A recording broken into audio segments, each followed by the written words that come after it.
പാസാക്കിയിട്ടുള്ള നിയമമാവണമെങ്കിൽ governor ഒപ്പുവെക്കണം. ഒരേ ഒരു തടസ്സം, ഗവർണർ ഒപ്പുവെക്കുന്നില്ല. എന്നാൽ ഇതിന്റെ പിന്നിലൊരു ശക്തിയുണ്ട്. അത് വെറും ഗവർണറൊന്നുമല്ല, അത് രാഷ്ട്രീയമാണ്. ആ രാഷ്ട്രീയം വേറെ ആരുടെ രാഷ്ട്രീയമല്ല, BJP രാഷ്ട്രീയമാണ്. ഇനിയും ഇതേപോലെ മുന്നോട്ടേക്ക് പോകാനാണ് ഉദ്ദേശിക്കുന്നതെങ്കിൽ ഇപ്പോഴെല്ലാം തെരുവിൽ പ്രതിഷേധവും കരിങ്കൊടിയും എല്ലാം ചില സംഘടനകൾ നടത്തിക്കൊണ്ടിരിക്കുന്നുണ്ട്. ഒരു കാര്യം ഞാൻ ഉറപ്പായിട്ട് പറയാം, ഈ കേരളത്തിലെ കേരളത്തിന്റെ ഒരറ്റം മുതൽ മറ്റൊരറ്റം വരെ എവിടെയും പോകാനാവാത്ത രീതിയിലുള്ള ജനകീയ പ്രതിഷേധത്തിന് കേരളത്തിൽ അങ്ങോളം ഇങ്ങോളമുള്ള കർഷക ജനവിഭാഗവും മുന്നോട്ടേക്ക് വരും. അത് തന്നെയാണ് ഇതിന്റെ ഏറ്റവും പ്രധാനപ്പെട്ട സൂചന. നമ്മൾ കൊയ്യും വയലെല്ലാം നമ്മുടേതാകും പൈങ്കിളി എന്ന വരികൾ തൊഴിലാളികളുടെ അവകാശബോധത്തിന്റെ ഉണർത്തുപാട്ടായി ഒരിക്കലെങ്കിലും സിരകളിൽ വിപ്ലവാവേശം തീർക്കാത്തവർ ഉണ്ടാകില്ല. സാമൂഹിക വിപ്ലവത്തോടൊപ്പം സമത്വത്തിന്റെയും കാഹളം മുഴക്കിയ 57-ലെ EMS സർക്കാർ അന്നേറ്റെടുക്കാൻ ശ്രമിച്ചത് ഒരുപക്ഷെ കേരളത്തിന്റെ തന്നെ ചരിത്രത്തെ മാറ്റിയെഴുതാൻ പോന്ന കാർഷിക നിയമങ്ങളായിരുന്നു. ആ നിയമത്തിനെയും അത് നടപ്പിലാക്കാൻ ശ്രമിച്ച സർക്കാരിനെയും ഏതൊക്കെ നിലകളിൽ ചിലർ പിന്നിൽ നിന്ന് കുത്തിയെന്നത് ചരിത്രം. മനുഷ്യരെ നേരിട്ട് ബാധിക്കുന്ന ഭൂമി എന്ന വിഷയത്തിൽ പിന്നെ എത്രയോ നിയമങ്ങൾ, നിയമ ഭേദഗതികൾ. കേരള രൂപീകരണത്തെക്കാൾ പഴക്കമുള്ള കർഷകന്റെ ഭൂമി എന്ന ആവശ്യത്തിന്, ആ ആവശ്യത്തിന്മേലുള്ള അവന്റെ ആകുലതകൾക്ക് പരിഹാരമാകുന്ന ഒരു നിയമം സർക്കാർ കൊണ്ടുവന്നിട്ടും അത് നടപ്പിലാക്കാൻ അതേ കർഷകന് തെരുവിലിറങ്ങേണ്ടി വരുന്നു. മറ്റനേകം നിയമങ്ങൾ എന്നപ്പോൾ ഭൂപതിവ് ഭേദഗതി നിയമത്തിലും അടയിരിക്കുന്ന ഗവർണർ ആരിഫ് മുഹമ്മദ് ഖാൻ തന്നെ കാരണം. എല്ലാത്തിലും രാഷ്ട്രീയം കളിക്കുന്ന ഗവർണർ സാധാരണക്കാരെ ഇത്തരം വിഷയങ്ങളിൽ കാണാതെ പോകുന്നത് എന്ത് എന്നാണ് ഇന്ന് ന്യൂസ് ആൻഡ് വ്യൂസ് ചർച്ച ചെയ്യുന്നത്. അതിഥികളായി CPIM-നെ പ്രതിനിധീകരിച്ച ശ്രീ CB വർഗീസ്, ഇടുക്കി ജില്ലാ സെക്രട്ടറി, N. ലാൽകുമാർ, ഇടത് സഹയാത്രികൻ,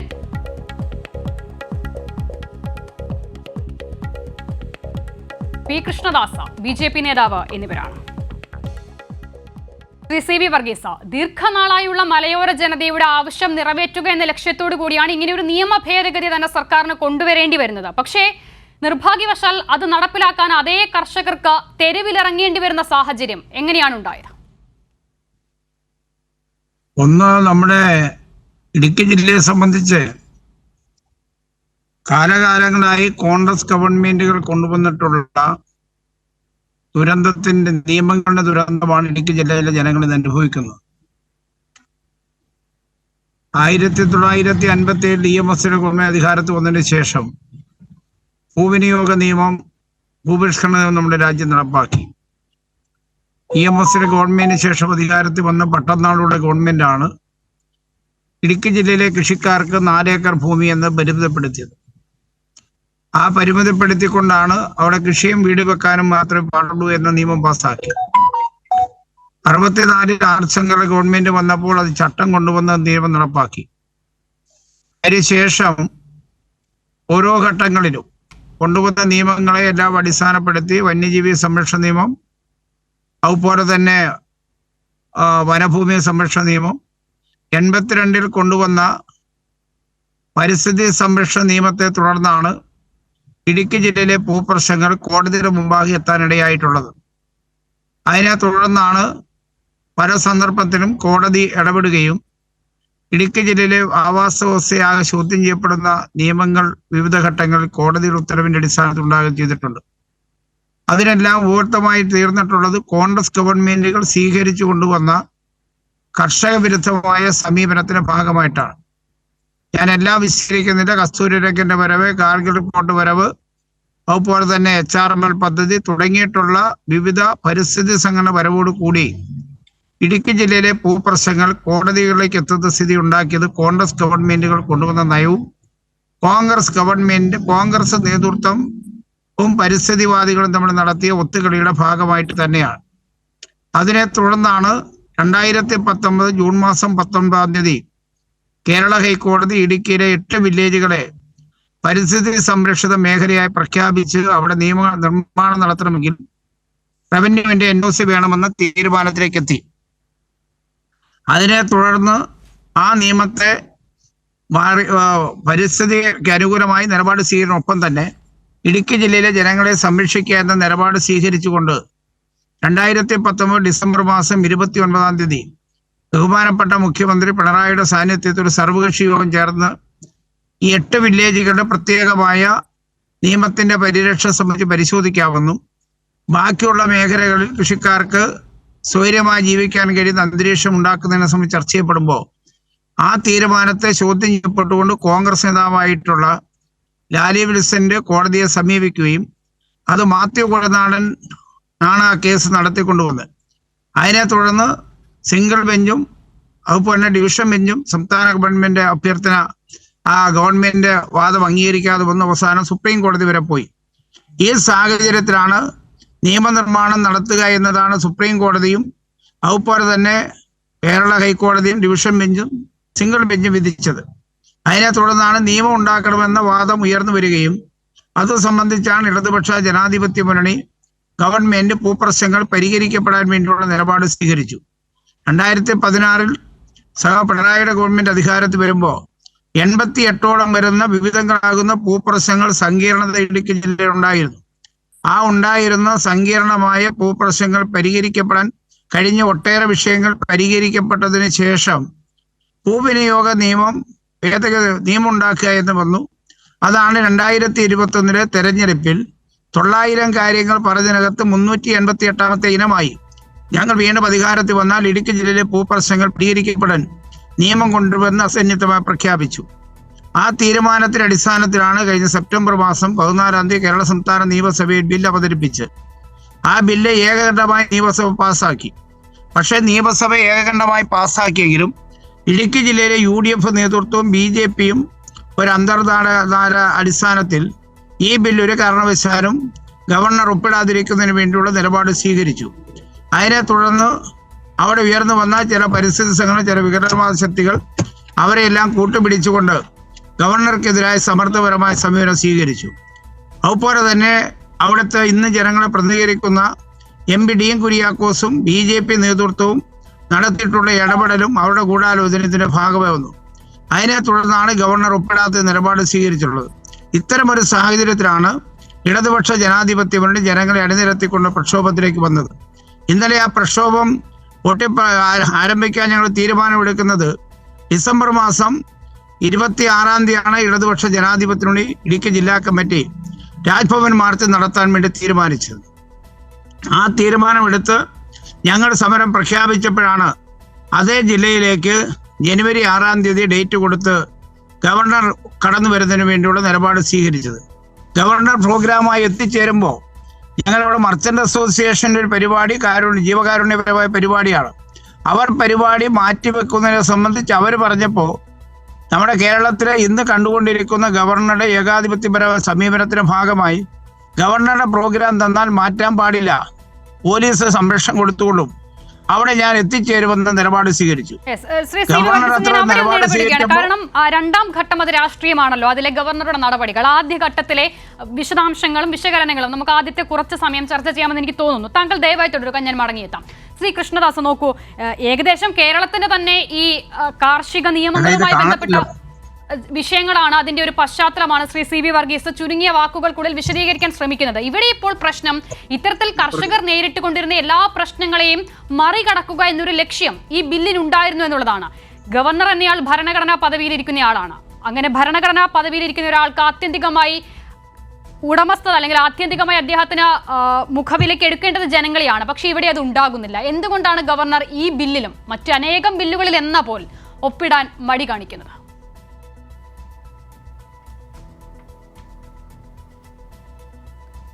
രാജ്ഭവൻ എന്തുകൊണ്ടാണ് ആ തരത്തിലൊരു തീരുമാനമെടുക്കുന്നത് എന്നുള്ളതിനെ സംബന്ധിച്ച് രാജ്ഭവനാണ് അതിൻ്റെ വ്യക്തത വരുത്തേണ്ടത്. സ്വാഭാവികമായും ഒരു ബില്ല് അവതരിപ്പിക്കുകയും അത് നിയമമാക്കണം എന്നുള്ള സ്ഥലത്തിലേക്ക് പോവുകയും ചെയ്യുമ്പോൾ അത് കോടതി ഉത്തരവുകളുടെ അടിസ്ഥാനത്തിലാണെങ്കിൽ അതിന് ഏതെങ്കിലും തരത്തിലുള്ള അപ്പീൽ പ്രൊവിഷൻ ഉണ്ടോ, അല്ലെങ്കിൽ അപ്പീൽ നടപടികളുമായി പോകുന്നുണ്ടോ എന്നുള്ളതിനെ സംബന്ധിച്ച് വ്യക്തത വരേണ്ടതുണ്ട്. മറ്റൊന്ന്, ഇതുമായി ബന്ധപ്പെട്ടുകൊണ്ട് നമ്മൾ ബില്ല് പാസ്സാക്കുന്ന സമയത്ത് അത് കേന്ദ്ര വന നിയമവുമായി ബന്ധപ്പെട്ടോ കേന്ദ്രത്തിൻ്റെ മറ്റ് നിയമങ്ങളുമായി ബന്ധപ്പെട്ടോ ഏതെങ്കിലും തരത്തിലുള്ള വ്യത്യാസങ്ങൾ അതുമായി ബന്ധപ്പെട്ടുകൊണ്ടുണ്ടോ എന്നുള്ളത് പരിശോധിക്കപ്പെടേണ്ടതുണ്ട്.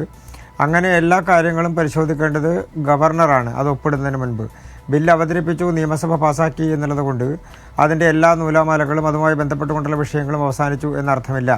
നിയമസഭയ്ക്ക് എന്തും പാസ്സാക്കാം, അതിന് രാഷ്ട്രീയമുണ്ട്, രാഷ്ട്രീയപരമായ നിലപാടുകൾ സ്വീകരിക്കാം. പക്ഷേ നിയമത്തിന് രാഷ്ട്രീയമില്ല.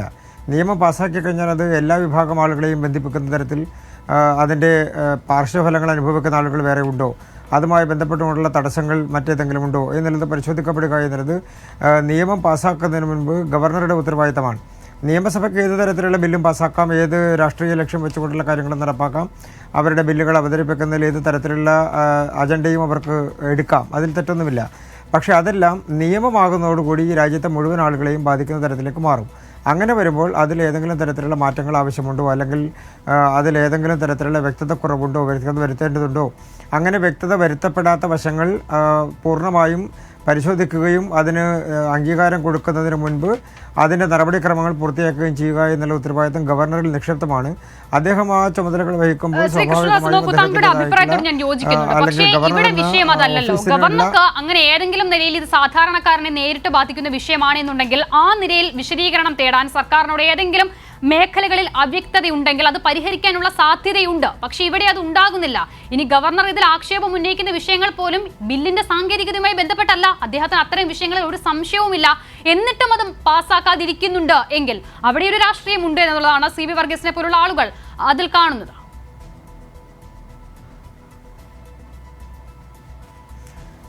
അക്ഷിത, ഇതിലൊരു ചെറിയ പ്രശ്നം. നിയമത്തിന് സാധാരണക്കാരനോ നിയമത്തിന് അസാധാരണക്കാരനോ ഒന്നുമില്ല.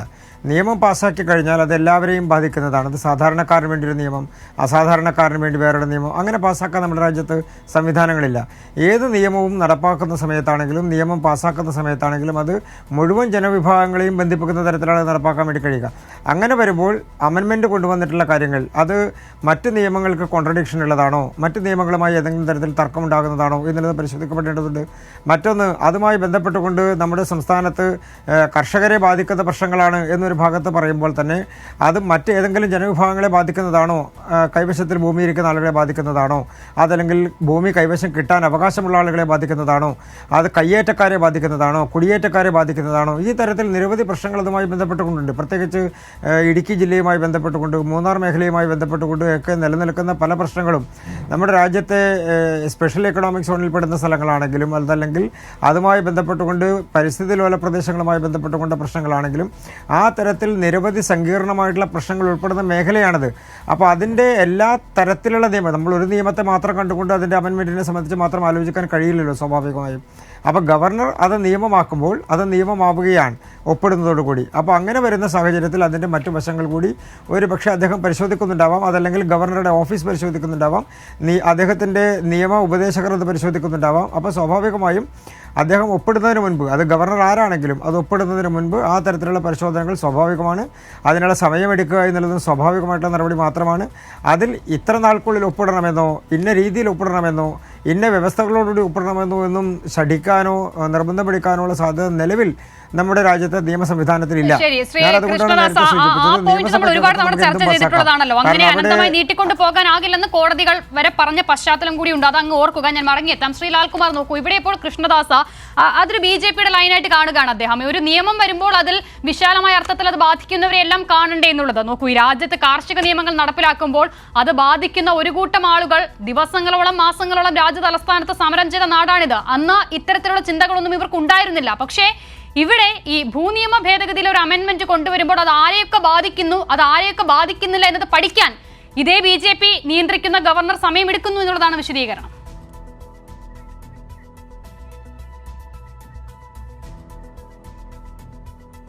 അല്ല, അത് തന്നെയാണ് അതിൻ്റെ പ്രശ്നം.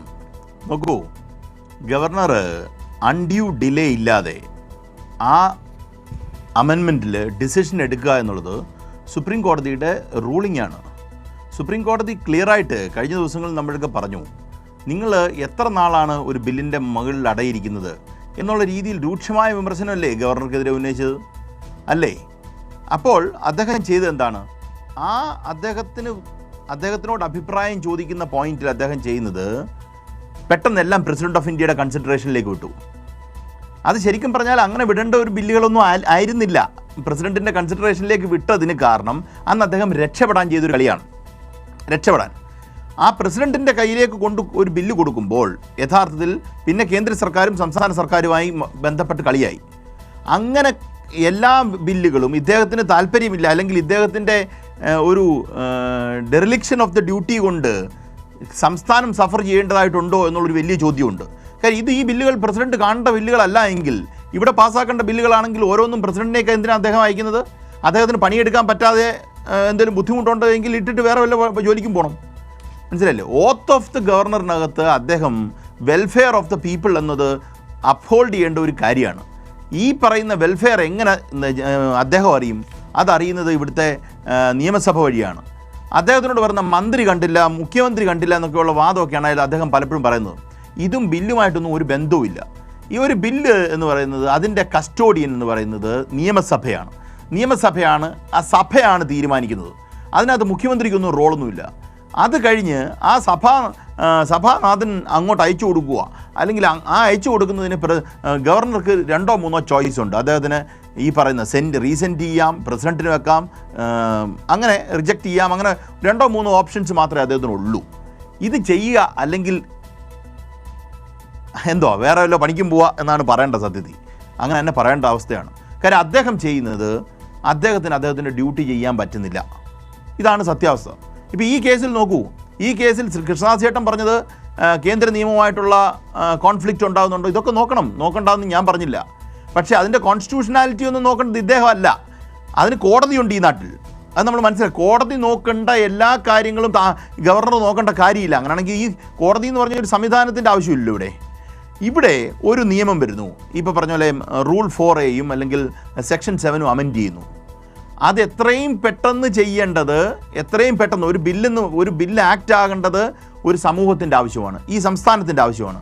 ആ സംസ്ഥാനത്തിൻ്റെ ആവശ്യം എന്നാൽ പിന്നെ ഞാൻ നോക്കാം, എനിക്ക് ഇവിടുത്തെ രാഷ്ട്രീയക്കാരുമായിട്ട്, ഇവിടുത്തെ രാഷ്ട്രീയ പ്രവർത്തകരുമായി പ്രശ്നങ്ങളുണ്ട്, അല്ലെങ്കിൽ ഇവിടെ ഭരിക്കുന്ന പാർട്ടിയുമായിട്ട് പ്രശ്നമുണ്ട്, അതുകൊണ്ട് ഞാനിത് ഇതിൽ കുറച്ച് നാൾ കോൾഡ് സ്റ്റോറേജിൽ വെച്ചേക്കാം എന്നുള്ള ഒരു ആറ്റിറ്റ്യൂഡാണ് അദ്ദേഹത്തിന്.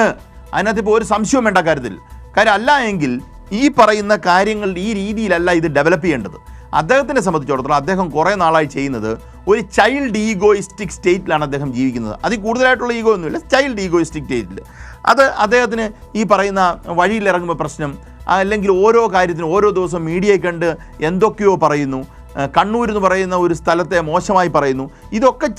ഇതൊക്കെ പറയുന്നതിൻ്റെ ഭാഗമായി തന്നെ അദ്ദേഹത്തിൻ്റെ ഈ പറഞ്ഞാൽ ഞാൻ ഒരു കണ്ടന്റിൽ മാത്രം ഞാൻ ഹാർനസ് ചെയ്ത് സംസാരിക്കുകയല്ല, എല്ലായിടത്തും നമ്മൾ ടച്ച് ചെയ്യേണ്ടതായിട്ടുണ്ട്. കാര്യം അദ്ദേഹം കാണിക്കുന്നത് എന്തൊക്കെയാണെന്ന് ചോദിച്ചാൽ ഒറ്റ വാക്കിൽ മലയാളത്തിൽ പറഞ്ഞാൽ കോപ്രായം എന്ന് പറയേണ്ടി വരും. ആ കോപ്രായങ്ങളാണ് ഈ സംസ്ഥാനത്ത് കാണിച്ചുകൊണ്ടിരിക്കുന്നത്. അത് നമ്മൾ അൾട്ടിമേറ്റ്ലി ഞാൻ കഴിഞ്ഞ ചർച്ചയിൽ പറഞ്ഞൊരു കാര്യമാണ്, ഇദ്ദേഹം കാണിക്കുന്ന കോപ്രായം കൊണ്ട് അതിൻ്റെ അൾട്ടിമേറ്റ് സഫറർ ആരാണ്? ആ അൾട്ടിമേറ്റ്ലി സഫർ ചെയ്യുന്നത് കേരളത്തിലെ ജനതയാണ്. കേരളത്തെ ജനത സഫർ ചെയ്യുമ്പം, അല്ലെങ്കിൽ ഈ കേരളത്തിലെ നിയമസഭ ഒരു നിയമം പാസ്സാക്കിയത് മുന്നോട്ട് കൊണ്ടുവരുമ്പം BJPയുടെ ഒരു നേതാവിനോ, അല്ലെങ്കിൽ BJPയുടെ സംസ്ഥാന അധ്യക്ഷനോ, അല്ലെങ്കിൽ BJPക്ക് മൊത്തമോ ഇവിടെ ഈ നിയമം പാസ്സാകണമെന്ന് വലിയ താല്പര്യമൊന്നും കാണത്തില്ല. കാര്യം അവരെ സംബന്ധിച്ചിടത്തോളം ആ സഭയ്ക്കകത്ത് ആരുമില്ല. അപ്പോൾ ആ സഭ പാസ്സാക്കുന്ന ഒരു കാര്യത്തെ പാസ്സാക്കാനും അല്ലെങ്കിൽ ബില്ലിനെ ആക്റ്റ് ആക്കാനുള്ള ബാധ്യത അതിൽ നിന്ന് ഓടി ഒളിച്ച്, അല്ലെങ്കിൽ അദ്ദേഹത്തിന് പറ്റത്തില്ല എന്നുള്ളതുകൊണ്ട് ഒരു ചൈൽഡ് ഈഗോയിസ്റ്റിക് സ്റ്റേറ്റിൽ ജീവിച്ച് ഈ ആൾക്കാർക്ക് ബുദ്ധിമുട്ടുണ്ടാക്കുക എന്നുള്ളതാണ് ഇത് പതിവ്. നമ്മൾ ഒറ്റ കാര്യം കൂടി ഞാൻ ഓർപ്പിക്കാം. കഴിഞ്ഞ പ്രാവശ്യം സുപ്രീം കോടതിയിൽ ഈ വിഷയം വന്നപ്പം നമ്മുടെ വക്കീൽ KK വേണുഗോപാൽ അദ്ദേഹം ആ റിട്ട് അമെൻഡ് ചെയ്യാൻ പെറ്റീഷൻ കൊടുത്തിട്ടുണ്ട്. ആ റിട്ട് അമെൻഡ് ചെയ്യാനുള്ളതിന് കാരണം ഇദ്ദേഹം ഇങ്ങനെ കയ്യിൽ വെച്ചുകൊണ്ടിരിക്കുക മാത്രമല്ല, കയ്യിൽ വെച്ചുകൊണ്ടിരുന്ന് കുറച്ച് നാൾ ബില്ല് കഴിഞ്ഞ ശേഷം ഇത് പ്രസിഡന്റ് കാണേണ്ടതാണ് എന്ന് എല്ലാ വിഷയങ്ങളിലും തീരുമാനമെടുത്താൽ സംസ്ഥാനത്തിന് എങ്ങനെ അതിൻ്റെ കാര്യങ്ങൾ അല്ലെങ്കിൽ ഗവേണൻസ് മുന്നോട്ട് കൊണ്ടുപോകാൻ കഴിയും എന്നുള്ളൊരു വലിയ ചോദ്യമുണ്ട്. അത് സുപ്രീം കോടതിയുടെ പരിഗണനയിലേക്ക് വരാൻ പോവാണ്. അതുകൂടെ കഴിയുമ്പം ആ question properly supreme court answer ചെയ്യുന്ന പോയിന്റിൽ ഇവിടുത്തെ ഗവർണറുടെ ചീട്ട് കീറുമെന്ന് തന്നെയാണ് എനിക്ക് തോന്നുന്നത്. കാരണം ഈ പറയുന്ന ഓരോ ബില്ലും കേന്ദ്രത്തിലെ ജനങ്ങൾ കേൾക്കുന്ന ആൾക്കാർ മനസ്സിലാക്കേണ്ട ഒരു കാര്യമുണ്ട്. ഇദ്ദേഹം കളിക്കുന്നതിൻ്റെ കുരുക്ക് ഞാൻ പറഞ്ഞുതരാം. ഒരു ബില്ല് കേന്ദ്രത്തിൽ അയച്ചു കഴിഞ്ഞാൽ, അല്ലെങ്കിൽ പ്രസിഡന്റിലേക്ക് അയച്ചു കഴിഞ്ഞാലുള്ള പ്രത്യേകത, ആ പ്രസിഡന്റിന് അത് ആക്ട് ആക്കണമെന്ന് നിർബന്ധമില്ല. എത്ര പ്രാവശ്യം വേണമെങ്കിൽ അദ്ദേഹത്തിന് റിട്ടേൺ ചെയ്യാം, അത് സംസ്ഥാന സർക്കാരിലേക്ക്, അല്ലെങ്കിൽ നിയമസഭയിലേക്ക് വന്ന് നിയമസഭ വീണ്ടും പാസ്സാക്കി അങ്ങോട്ട് അയച്ചാലും പ്രസിഡന്റിന് വീണ്ടും ഇത് റിട്ടേൺ ചെയ്യുകയോ എന്ത് വേണമെങ്കിലും ചെയ്യാം. അങ്ങനെ ഒരു പവർ പ്രസിഡന്റ് ഉണ്ട്. ആ പവറിലേക്ക് ഇത് കയ്യിൽ കൊണ്ട് കൊടുക്കാൻ വേണ്ടിയിട്ടാണ് ഈ ഗവർണർ ഈ പണി കാണിച്ചത്. അപ്പോൾ അദ്ദേഹത്തിനെ സംബന്ധിച്ചിടത്തോളം ഇത് നടക്കാതിരിക്കണം എന്നുള്ള ആഗ്രഹത്തിലാണ്, അദ്ദേഹത്തിൻ്റെ ഈഗോ ഫാക്ടർ കൊണ്ടാണ് ഇത് വർക്ക് ചെയ്യുന്നത്. അങ്ങനെ ഒരു കാര്യമാണോ യഥാർത്ഥത്തിൽ ഗവേണൻസിൻ്റെ കാര്യത്തിൽ നടക്കേണ്ടതെന്നുള്ള സുപ്രധാനമായ ചോദ്യം സംസ്ഥാന സർക്കാർ സുപ്രീം കോടതിയുടെ മുന്നിൽ വെച്ചിട്ടുണ്ട്. ആ അമെൻമെൻറ്റ് നമ്മൾ പറഞ്ഞാൽ 32 ഒരു പെറ്റീഷൻ നമ്മൾ കൊടുത്തിട്ടുണ്ട്. അത് അമെൻഡ് ചെയ്ത് ആ വിഷയത്തിൽ ആ ക്വസ്റ്റ്യൻ ഓഫ് ലോ ആൻസർ ചെയ്യുമ്പോൾ പൂർണ്ണമായും ഗവർണറുടെ പകുതി തൊഴിൽ ഇല്ലാതാകും. ഈ തൊഴിൽ അദ്ദേഹത്തിന് പല തൊഴിലുകളും ചെയ്യാനുണ്ട്, പക്ഷേ അദ്ദേഹം പല തൊഴിലും ചെയ്യാതെ ഈ തൊഴിൽ മാത്രം ചെയ്യുന്നതുകൊണ്ട് ഈ തൊഴിൽ ഈ പറയുന്ന ഈ ഡിസ്ട്രക്റ്റീവ് അല്ലെങ്കിൽ ഡിസ്ട്രാക്ഷൻ ടാക്ടിക്സ് ഉണ്ടല്ലോ, ആ ടാക്ടിക്സ് ഏതാണ്ട് ആ റിപ്പറ്റീഷൻ്റെ ഫലത്തോടുകൂടി തീരുമെന്ന് തന്നെയാണ് എനിക്ക് തോന്നുന്നത്. ശ്രീ കൃഷ്ണദാസ്, നോക്കൂ, ഞാൻ ആദ്യം മുതൽ ഈ ബില്ലുകളുടെ വിഷയം നമ്മൾ ചർച്ച ചെയ്യുന്ന എല്ലാ ഘട്ടത്തിലും ഞാൻ പറഞ്ഞിട്ടുണ്ട്. ഒരുപക്ഷെ ഇതിൽ ഏറ്റവും സുപ്രധാനമായ ഒരു ബില്ലാണ് അദ്ദേഹത്തിന്റെ പരിഗണനയിലുള്ള കാര്യങ്ങളിൽ 60-ലെ നിയമം ഭേദഗതി ചെയ്ത ഈ പട്ടയം നൽകുമ്പോൾ ഉണ്ടാകുന്ന ചില നിബന്ധനകൾ, അല്ലെങ്കിൽ നോക്കൂ, താമസ ആവശ്യത്തിനോ കൃഷി ആവശ്യത്തിനോ മാത്രം ഉപയോഗിക്കുക എന്നതിലപ്പുറം ഈ സർക്കാർ നൽകിയ പട്ടയഭൂമി ഏറ്റവും ചുരുങ്ങിയ പക്ഷം ഇപ്പോൾ കച്ചവടത്തിനൊക്കെ ഉപയോഗിച്ചിരിക്കുന്ന ആളുകളൊക്കെ ഉണ്ടാകാം, വ്യാപാര സ്ഥാപനങ്ങൾ ചെറിയ തോതിൽ തുടങ്ങിയിട്ടുള്ള ആളുകൾ. അപ്പോൾ ഇവരെയൊക്കെ ബാധിക്കുമായിരുന്നൊരു നിയമത്തിലാണ് ഈ നിലയിൽ സർക്കാർ മാറ്റം വരുത്തുന്നത്. ഈ നിയമ ഭേദഗതിയിലൂടെ കാലാകാലങ്ങളായുള്ള ഒരു ജനതയുടെ ആവശ്യമാണ്. ശ്രീ കൃഷ്ണദാസ്, എന്തുകൊണ്ട് ആ ജെനുവിനായിട്ടുള്ള കാരണത്തെ കണ്ടില്ല എന്ന് നടിക്കുന്നു?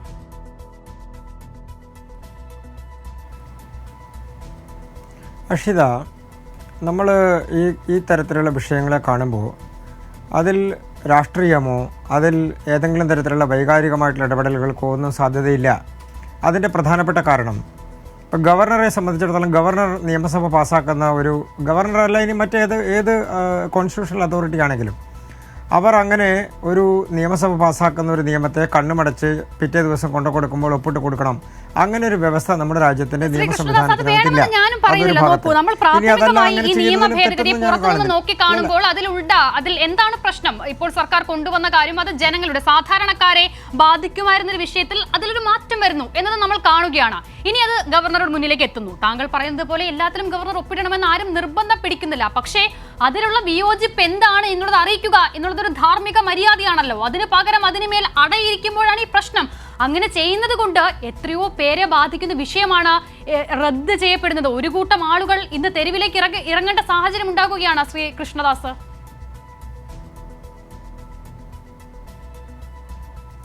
60-ലെ നിയമം കൊണ്ടുവന്നതിന് ശേഷം നമ്മൾ ഏകദേശം ഇപ്പോൾ എത്ര വർഷം കഴിഞ്ഞിട്ടുണ്ടാവും? ഏതാണ്ട് 65 കൊല്ലം കഴിഞ്ഞിട്ടുണ്ടാവും. അതിനുശേഷമാണ് നമ്മളിതിലൊരു അമെൻമെൻറ്റ് കൊണ്ടുവരുന്നത്.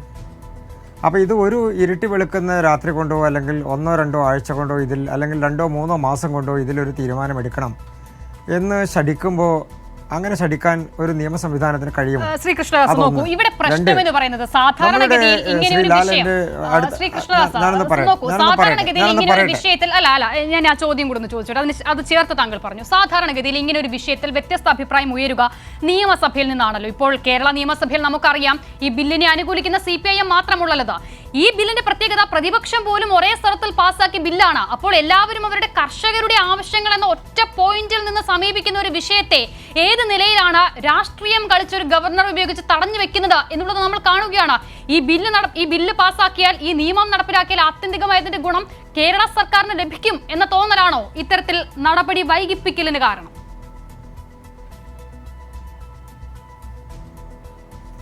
അക്ഷിത, നമ്മൾക്ക് ഒരു വിഷയത്തെ പലതരത്തിൽ കാണാം. ഉദാഹരണത്തിന് താങ്കൾ സൂചിപ്പിച്ചതുപോലെ തന്നെ എല്ലാവരും ഒത്തൊരുമിച്ച് ചേർന്ന് പാസ്സാക്കിയൊരു ബില്ല് അങ്ങനെ കാണാം. പക്ഷേ കേരള നിയമസഭ എത്ര ഘട്ടങ്ങളിൽ പ്രതിപക്ഷവും ഭരണപക്ഷവും ഒരുമിച്ച് എത്ര പ്രമേയങ്ങൾ പാസ്സാക്കിയിട്ടുണ്ട്? കേന്ദ്ര നിയമത്തിനെതിരായി പാസ്സാക്കിയിട്ടുണ്ട്, ജയിലിൽ കിടക്കുന്ന പ്രതികൾക്ക് അനുകൂലമായി പാസ്സാക്കിയിട്ടുണ്ട്. അതെല്ലാം ശരിയാണ് എന്ന് വിശ്വസിക്കാൻ മാത്രം ഇതുള്ളവരാണോ കേരളത്തിലെ ജനങ്ങൾ?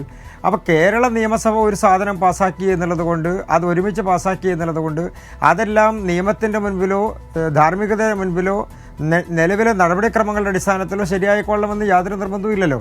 മറ്റൊരു പ്രധാനപ്പെട്ട കാര്യം, നമ്മുടെ രാജ്യത്ത് ഒരു നിയമം പാസ്സാക്കാൻ വേണ്ടിയിട്ടുള്ള അതിൽ അമെൻമെൻറ്റ് കൊണ്ടുവരാൻ വേണ്ടിയിട്ടുള്ള നടപടി നടക്കുമ്പോൾ അത് ഗവർണർ പ്രസിഡന്റിന് അയക്കാൻ പാടില്ല, അതല്ലെങ്കിൽ അത് പ്രസിഡന്റ് പരിശോധിക്കാൻ പാടില്ല, അതല്ലെങ്കിൽ അതുമായി ബന്ധപ്പെട്ടുകൊണ്ട് ഒരു കോൺസ്റ്റിറ്റ്യൂഷണൽ അതോറിറ്റി അതിനെ സംബന്ധിക്കുന്ന അഭിപ്രായം പറയാൻ പാടില്ല.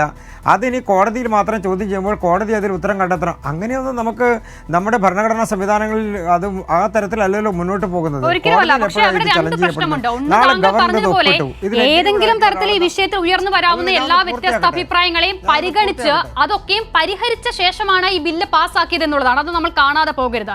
മറ്റൊരു കാര്യം കൂടിയുണ്ട്. കേരള നിയമസഭയുടെ തന്നെ ചരിത്രത്തിൽ കേരള നിയമസഭയിൽ ഏറ്റവും കൂടുതൽ ചർച്ച ചെയ്യപ്പെട്ട ബില്ലും ഇത്തരത്തിൽ ഈ ഭൂനിയമവുമായി ബന്ധപ്പെട്ടതാണ് എന്നുള്ളത് നമ്മൾ ഓർക്കുക. ഇവിടെയും സമാനമായ രീതിയിൽ പ്രതിപക്ഷത്തിന്റെ വ്യത്യസ്ത അഭിപ്രായങ്ങൾ കേട്ടു, പരിഗണിക്കേണ്ടവ പരിഗണിച്ചു, മാറ്റം വരുത്തേണ്ടവ മാറ്റം വരുത്തി, അങ്ങനെ പാസ്സാക്കിയ ബില്ലാണ് ഇത് എന്നുള്ളതാണ്. അത് ഒന്നാമത്തെ കാര്യം. രണ്ട്, ഗവർണർ എപ്പോഴാണ് രാഷ്ട്രപതിക്ക് അയച്ചത്?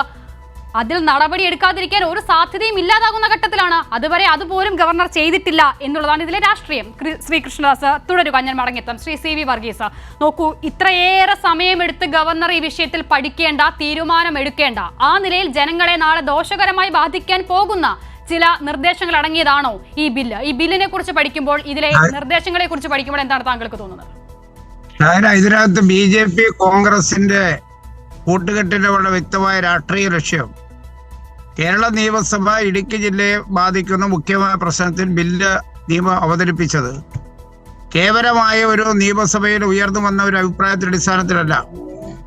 ഭൂവിഷയം സംബന്ധിച്ച് കേരള ഹൈക്കോടതി ഡിവിഷൻ ബെഞ്ച്, ഫുൾ ബെഞ്ച്, അതിനുശേഷം സുപ്രീം കോടതിയിൽ സംസ്ഥാന ഗവൺമെന്റ് ഭൂവിനിയോഗം സംബന്ധിച്ച ബില്ല് സംബന്ധിച്ച നിലപാടെടുക്കുമ്പോൾ എന്താ പറഞ്ഞത്? സുപ്രീം കോടതി പറഞ്ഞത് എന്താ? നിങ്ങൾ 1964 93 ഭൂവിനിയോഗ നിയമം സംബന്ധിച്ച് 28ഓളം വരുന്ന ചട്ടങ്ങൾ ഇറക്കിയിട്ടുണ്ട്. ആ ചട്ടങ്ങൾ ഇതിന് ബാധകമല്ല. അതുകൊണ്ട് നിങ്ങൾ നിയമം കൊണ്ടുവരണം.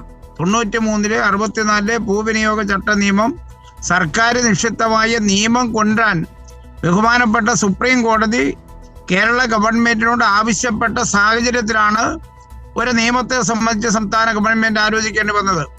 അപ്പൊ അത്തരം ഒരു സന്ദർഭത്തിലാണ് ബില്ല് അവതരിപ്പിക്കാൻ ഇടയായിട്ടുള്ളത്. ആ ബില്ല് കേരള സംസ്ഥാന നിയമസഭ ഏകകണ്ഠമായി പാസ്സാക്കുകയാണ് ചെയ്തിട്ടുള്ളത്. ആ ബില്ല് അവതരിപ്പിച്ച് അയച്ചതിന് ശേഷം 3 മാസക്കാലം അദ്ദേഹം ആ ബില്ലിന്റെ മണ്ടയിൽ കയറി അടയിരിക്കുകയല്ലാതെ സംസ്ഥാന ഗവൺമെന്റിനോട് തനിക്ക് ഇന്ന സംശയങ്ങളുണ്ട്, അത് ദൂരീകരിക്കപ്പെടണമെന്ന് സംബന്ധിച്ച് ഒരു കത്തയക്കാൻ തയ്യാറായിട്ടില്ല.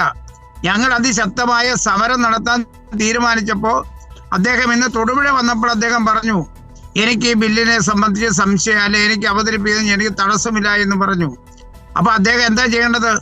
അതിന് അദ്ദേഹത്തിന് ഏതെങ്കിലും സംശയം ഉണ്ടെങ്കിൽ ഇദ്ദേഹം ബഹുമാനപ്പെട്ട BJPയുടെ പ്രവർത്തക ആള് ചോദിച്ച പോലെ എന്തുകൊണ്ട് സംസ്ഥാന ഗവൺമെന്റിനോട് ഇന്ന സംശയങ്ങളുണ്ടെന്ന് ചോദിച്ചിട്ടുണ്ടോ?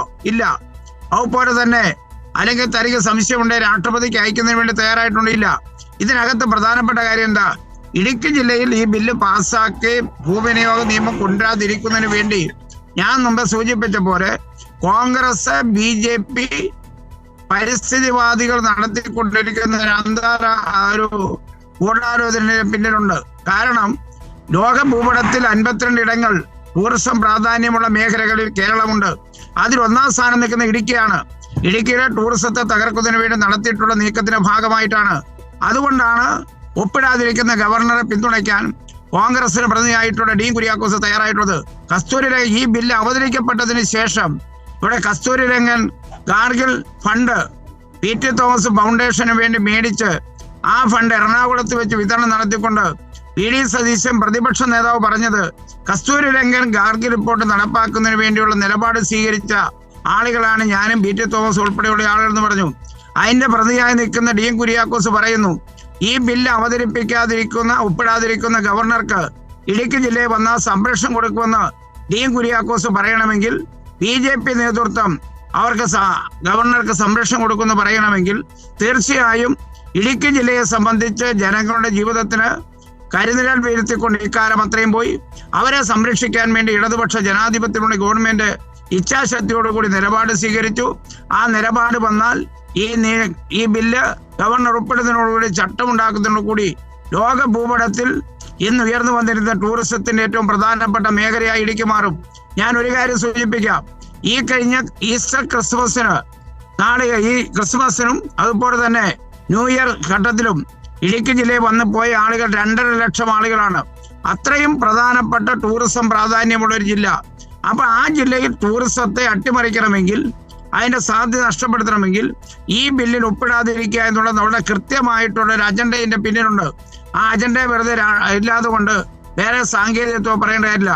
കേരള സംസ്ഥാന നിയമസഭ ബില്ല് അവതരിപ്പിക്കാൻ ഇടയായി ഞാൻ സൂചിപ്പിച്ച പോലെ സുപ്രീം കോടതിയാണ് പറഞ്ഞത് നിങ്ങൾ നിയമം കൊണ്ടുവരണമെന്ന്. ആ നിയമം കൊണ്ടുവന്ന് സുപ്രീം കോടതി പറഞ്ഞ അടിസ്ഥാനത്തിലാണ് സംസ്ഥാന ഗവൺമെന്റ് നിയമത്തെ സംബന്ധിച്ച് ചർച്ച ചെയ്തത്. അതിന്റെ അടിസ്ഥാനത്തിലാണ് നിലപാട് സ്വീകരിച്ചത്.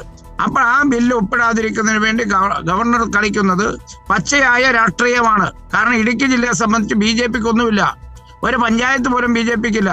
കോൺഗ്രസിനെ സംബന്ധിച്ചിടത്തോളം ഇടുക്കി ജില്ലയിൽ MLA ഇല്ല, ആകെയുള്ള ഒരു MP സ്ഥാനമുണ്ട്. അത് കയ്യാരപ്പുറത്തെ തേങ്ങ പോലെ ഇരിക്കുകയാണ്. അപ്പൊ സ്വാഭാവികമായും അന്താരാഷ്ട്ര തലത്തിൽ കൂടാനും നടത്തി പരിസ്ഥിതിവാദികളോട് പണം പറ്റി, ആ പണം പറ്റുന്നതിന്റെ ഭാഗമായി ഒരു ജനതയായി ഒട്ടുകൊടുക്കാനാണ് ശ്രമിക്കുന്നത്. അതുകൊണ്ടാണ് ഞങ്ങൾ വളരെ ശക്തമായ സമരമേറ്റെടുത്തുള്ളത്, അവിടുത്തെ ജനങ്ങളെ അണിനിരത്തിയിട്ടുള്ളത്. ഈ വസ്തുത കാണാതെ ഏതെങ്കിലും ഒരു നിലപാട് സ്വീകരിക്കുന്നുള്ളതല്ല. നമുക്കറിയാമല്ലോ, 93-ലെയും 64-ലെയും ഭൂവിനിയോഗ ചട്ട നിയമം അനുസരിച്ച് അവിടെ ആളുകൾക്ക് സ്വൈര്യമായി ജീവിക്കാൻ കഴിയുന്നില്ല. ഇവരെ കൊണ്ടുവന്ന നിയമം ഇന്നൊരു പാവപ്പെട്ട ഏലത്തോട്ടം തൊഴിലാളി ആന ചവിട്ടിക്കൊന്നു. കോൺഗ്രസ് കൊണ്ടുവന്ന വന്യജീവി സംരക്ഷണ നിയമത്തിന്റെ ഭാഗം പിടിക്കാൻ വരുന്നുണ്ടോ? 14 ആളുകളെ കൊലപ്പെടുത്തിയ അരിക്കൊമ്പൻ എന്ന് പറയുന്ന ആനയെ പിടിക്കാൻ തീരുമാനിച്ചപ്പോ രാത്രി 12 മണിക്ക് പിടിക്കാൻ പാടുന്ന നിലപാട് സ്വീകരിച്ചു. അരിക്കൊമ്പനെ പിടിക്കാൻ പാടില്ല എന്ന് പറഞ്ഞ് ആദ്യമായി രംഗത്ത് വന്നാരാ? ആദ്യമായി വന്നത് BJPയുടെ നേതൃത്വമാണ്. അപ്പൊ സ്വാഭാവികമായും വളരെ കൃത്യമായ രാഷ്ട്രീയ അജണ്ടയുടെ പ്രശ്നത്തിന് പിന്നിൽ, അതല്ലാതെ കേവലമായ ഒരു പ്രദേശത്തെ കൃഷിക്കാർക്ക് ഒരു ബില്ല് പാസ്സാക്കി കൊടുക്കുക എന്നുള്ളതല്ല, വളരെ കൃത്യമായ രാഷ്ട്രീയ അജണ്ട വെച്ചുകൊണ്ടാണ് ഗവർണർ കളിക്കുന്നത്. ആ ഗവർണർക്ക് എല്ലാവിധമായ പിന്തുണ കൊടുക്കാൻ ജില്ലയിലെ കോൺഗ്രസ് നേതൃത്വമുണ്ട്, ഒപ്പം BJP നേതൃത്വമുണ്ട്. അത് അവർ തമ്മിലുള്ള അവിശുദ്ധ കൂട്ടുകെട്ടിന്റെ വളരെ കൃത്യമായ പ്രകടമായ സ്ഥിതിയാണ്. അതുകൊണ്ടാണ് ഒരു ജനത ഒരു ശക്തമായ പ്രതിഷേധം ഉയർത്തുന്നു. ആ പ്രതിഷേധം ഉയർന്നു വരുന്ന രാജ്ഭവനിലേക്ക് അവിടുത്തെ ജനങ്ങൾ വരുമ്പോൾ അതേ ജില്ലയിലേക്ക് തന്നെ കൃത്യമായി ഇതാ ഞാൻ വരിക എന്ന് പറഞ്ഞ വരിക എന്നതിന്റെ അടിസ്ഥാനം എന്താ? കേട്ടുകേൾവിയുള്ള കാര്യമാണോ? ഇതിനു മുമ്പ് കേട്ടിട്ടുണ്ടോ? ഒരു ജനത ഒരു പ്രദേശത്തെ പ്രക്ഷോഭത്തിലേക്ക് വരുന്നു, അതേ ജില്ലയിലേക്ക് ഞാനിതാ രാവിലെ വരികയാണെന്ന് പറഞ്ഞ് തീരുമാനിച്ച് വരിക എന്ന് പറഞ്ഞ് ഗവർണർ എടുക്കുക. പച്ചയായ രാഷ്ട്രീയമല്ലേ അങ്ങേര് കളിക്കുന്നത്? ആ അങ്ങേര് കളിക്കുന്ന പച്ചയായ രാഷ്ട്രീയത്തിന് കോൺഗ്രസ് പിന്തുണയ്ക്കുന്നു, BJP എല്ലാവിധ സപ്പോർട്ട് ചെയ്യുന്നു. അതാണ് വസ്തുത. ഇതിനെല്ലാം നാട്ടിലെ ജനങ്ങൾക്ക് നല്ലപോലെ തിരിച്ചറിവുണ്ട്. ആ തിരിച്ചറിവ് അടിസ്ഥാനത്തിലാണ് ഞങ്ങൾ നിലപാട് ചെയ്തത്. അതുകൊണ്ട് ഒരു തർക്കവും വേണ്ട. കേരളത്തിലെ ഗവൺമെന്റ് ഏകകണ്ഠമായി പാസ്സാക്കിയ ബില്ല് പാസ്സാക്കിയെടുക്കുന്നത് കേവലമായ ആരുടെയെങ്കിലും താല്പര്യങ്ങൾക്ക് വേണ്ടിയല്ല, ഒരു നാടിന്റെ ഒരു ജനതയുടെ ആകെ പ്രശ്നങ്ങൾ പരിഹരിക്കാനാണ്. ആ പരിഹരിക്കാനുള്ള നിലപാടാണ് ഞങ്ങൾ എടുക്കുന്നത്. അതിനകത്ത് രാഷ്ട്രീയമുണ്ട്, ലക്ഷ്യമുണ്ട്. ഞാനിപ്പോൾ പറഞ്ഞതാണ്, ടൂറിസം മേഖല, ടൂറിസം പ്രാധാന്യം ഒരു ജില്ലയാണ്, അതിനെ തകർക്കുക എന്ന ലക്ഷ്യമുണ്ട്. ആ ലക്ഷ്യമെന്ന് പറഞ്ഞാൽ നല്ലതുപോലെ ലോക പരിസ്ഥിതിവാദികളുടേത്, അതുപോലെ തന്നെ മറ്റു ചില ആളുകളുടെ ഒക്കെ പിന്നിൽ അവിടെയെല്ലാം പിടിയാളികളായിട്ട് ഇവർ പ്രവർത്തിക്കുന്നു എന്നുള്ളതാണ് സത്യം. ശ്രീ കൃഷ്ണദാസ്, നോക്കൂ, അതിന്റെ ഒരു ചരിത്രവും പശ്ചാത്തലം കൂടി അദ്ദേഹം വിശദീകരിക്കുകയൊക്കെ കൂടി ചെയ്യുന്നുണ്ട്. മാത്രമല്ല, ഈ ഭൂനിയമത്തിലെ 7-ാം വകുപ്പ് പ്രകാരം ഇത്തരത്തിൽ ഏത് മാറ്റവും കൊണ്ടുവരുന്നതിന് സർക്കാരിന് അധികാരമുണ്ട്. ആ അധികാരമാണ് സർക്കാർ ഉപയോഗിച്ചിരിക്കുന്നത് എന്നുള്ളത് മാത്രമല്ല, 2-ാം ഘട്ടത്തിൽ അതിൽ രാഷ്ട്രീയത്തിലേക്ക് വരുമ്പോൾ ഒരു ജില്ലയിലെ ജനങ്ങൾ സംഘടിക്കുന്നിടത്ത്, സമരം ചെയ്യുന്നിടത്ത് അതേ ദിവസം തന്നെ ഞാൻ അങ്ങോട്ട് വരുന്നു എന്ന് ഗവർണർ അവരെ അങ്ങോട്ട് വിളിച്ചു പറയുകയാണ്. അങ്ങനെ ഒരു പരിപാടി ഇവിടെ സംഘടിപ്പിക്കുകയാണ്. എന്താണ് ശരിക്കും ഈ ഗവർണർ ലക്ഷ്യം വെക്കുന്നത്?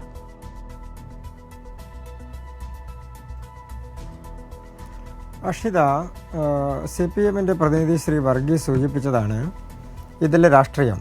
അതിൻ്റെ പ്രധാനപ്പെട്ട കാരണം, ഞങ്ങളിത് പാസ്സാക്കും എന്നൊരു രാഷ്ട്രീയ പാർട്ടി പറയുകയാണ്, അത് ഭരിക്കുന്ന പാർട്ടി പറയുകയാണ്. എന്നിട്ട് അവർ തന്നെ പറയുകയാണ് BJPയും ഒരു MLA പോലും ഇല്ലാത്ത BJPയും കോൺഗ്രസും ചേർത്തുകൊണ്ട് അവിടെ ഒത്തുകളിക്കുകയാണ്. ഇതൊക്കെ നമ്മുടെ രാജ്യത്തൊരു നിയമം കൊണ്ടുവരുന്നതിൻ്റെ ഭാഗമായി നടക്കുന്ന ചർച്ചയുടെ ഭാഗമാണോ? അങ്ങനെയാണോ നമ്മുടെ രാജ്യത്ത് നിയമങ്ങൾ പാസ്സാക്കുന്നത്? നിയമസഭയ്ക്കകത്തും ഗവർണറാണെങ്കിലും പാർലമെൻറ്റിനകത്താണെങ്കിലും ഒക്കെ നിയമങ്ങൾ പാസ്സാക്കുന്നത് അങ്ങനെയാണോ? രാഷ്ട്രീയ നിലപാടുകൾ നമുക്ക് സ്വീകരിക്കാം, അതും നിയമവും തമ്മിൽ യാതൊരു ബന്ധവുമില്ല. അത് നിയമസഭയ്ക്കകത്ത് പാസ്സാക്കുന്നത്. അങ്ങനെ രാഷ്ട്രീയം കൊണ്ടുവന്ന് ഞങ്ങൾ അത് പാസ്സാക്കും.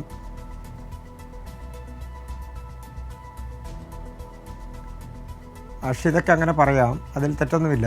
പക്ഷേ ഏതെങ്കിലും ഒരു നിയമം ചർച്ച കൂടാതെ പാസ്സാക്കപ്പെടുന്നുണ്ടോ എന്നുള്ളത് പാർലമെൻറ്റ് രേഖകളൊന്ന് പരിശോധിച്ചാൽ നല്ലതാണ്. പിന്നൊന്ന്, ഈ നിയമവുമായി ബന്ധപ്പെട്ടുകൊണ്ട് സഭയ്ക്കകത്ത് കോൺഗ്രസ് സപ്പോർട്ട് ചെയ്തു, ഏകകണ്ഠമായി പാസ്സാക്കി എന്നുള്ളതാണല്ലോ.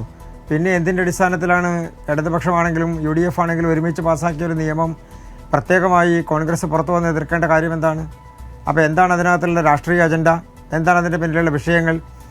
ഈ നിയമം അമെൻമെൻറ്റ് കൊണ്ടുവരുന്ന, ഇതൊരു നിയമം കൊണ്ടുവരലില്ല, ഇത് നിയമത്തിൽ അമെൻമെൻറ്റ് കൊണ്ടുവരലാണ്. അങ്ങനെ അമെൻമെൻറ്റ് കൊണ്ടുവരുന്ന സമയത്ത് അത് ആരെയെല്ലാം ബാധിക്കുന്നു, അഗ്രീവ്ഡ് ആയിട്ടുള്ള ആളുകൾ ആരൊക്കെ ഉണ്ട്, ഇതുമായി ബന്ധപ്പെട്ടുകൊണ്ട് ആരെയെല്ലാം കേൾക്കണമായിരുന്നു, ആരുടെയെല്ലാം പ്രശ്നങ്ങൾ പരിഹരിക്കണമായിരുന്നു. അതിനെ സംബന്ധിച്ച് നമ്മൾ നിയമസഭയ്ക്കകത്ത്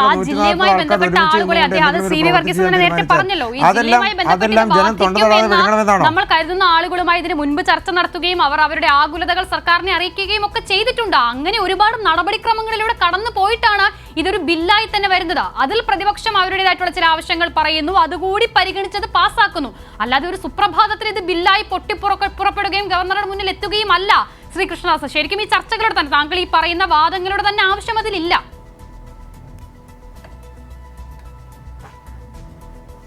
ഈ ബില്ല് കൊണ്ടുവരുമ്പോൾ നേരത്തെ ഞാൻ അതുകൊണ്ടാണ് സൂചിപ്പിച്ചത്, ഗാഡ്ഗിൽ റിപ്പോർട്ടുമായി ബന്ധപ്പെട്ടുകൊണ്ടും കസ്തൂരിരംഗൻ റിപ്പോർട്ടുമായി ബന്ധപ്പെട്ടുകൊണ്ടും എല്ലാം ഉള്ള വിഷയങ്ങൾ, പ്രത്യേകിച്ച് ഇടുക്കി ജില്ലയിലെ പരിസ്ഥിതി ലോല പ്രദേശങ്ങൾ, അതുപോലെ തന്നെ ഇടുക്കി ജില്ലയിൽ ഈ പട്ടയവുമായി ബന്ധപ്പെട്ടുകൊണ്ട് നിലനിൽക്കുന്ന പ്രശ്നങ്ങൾ, ഇതിനെയെല്ലാം ഒറ്റയടിക്ക് ഇപ്പോൾ ഇടതുപക്ഷത്തിൻ്റെ എത്രയോ സ്ഥലങ്ങളാണ്, അവരുടെ കൈവശം ഇരിക്കുന്ന എത്രയോ സ്ഥലങ്ങളാണ് നടപടികളുടെ ഭാഗമായി നേരത്തെ ശ്രീ VS അച്യുതാനന്ദൻ മുഖ്യമന്ത്രിയായിരുന്ന കാലഘട്ടത്തിൽ ഭൂമി പിടിച്ചെടുക്കാൻ വേണ്ടിയിട്ട് നടത്തിയിട്ടുള്ള ശ്രമങ്ങൾ അതെവിടം വരെ എത്തി?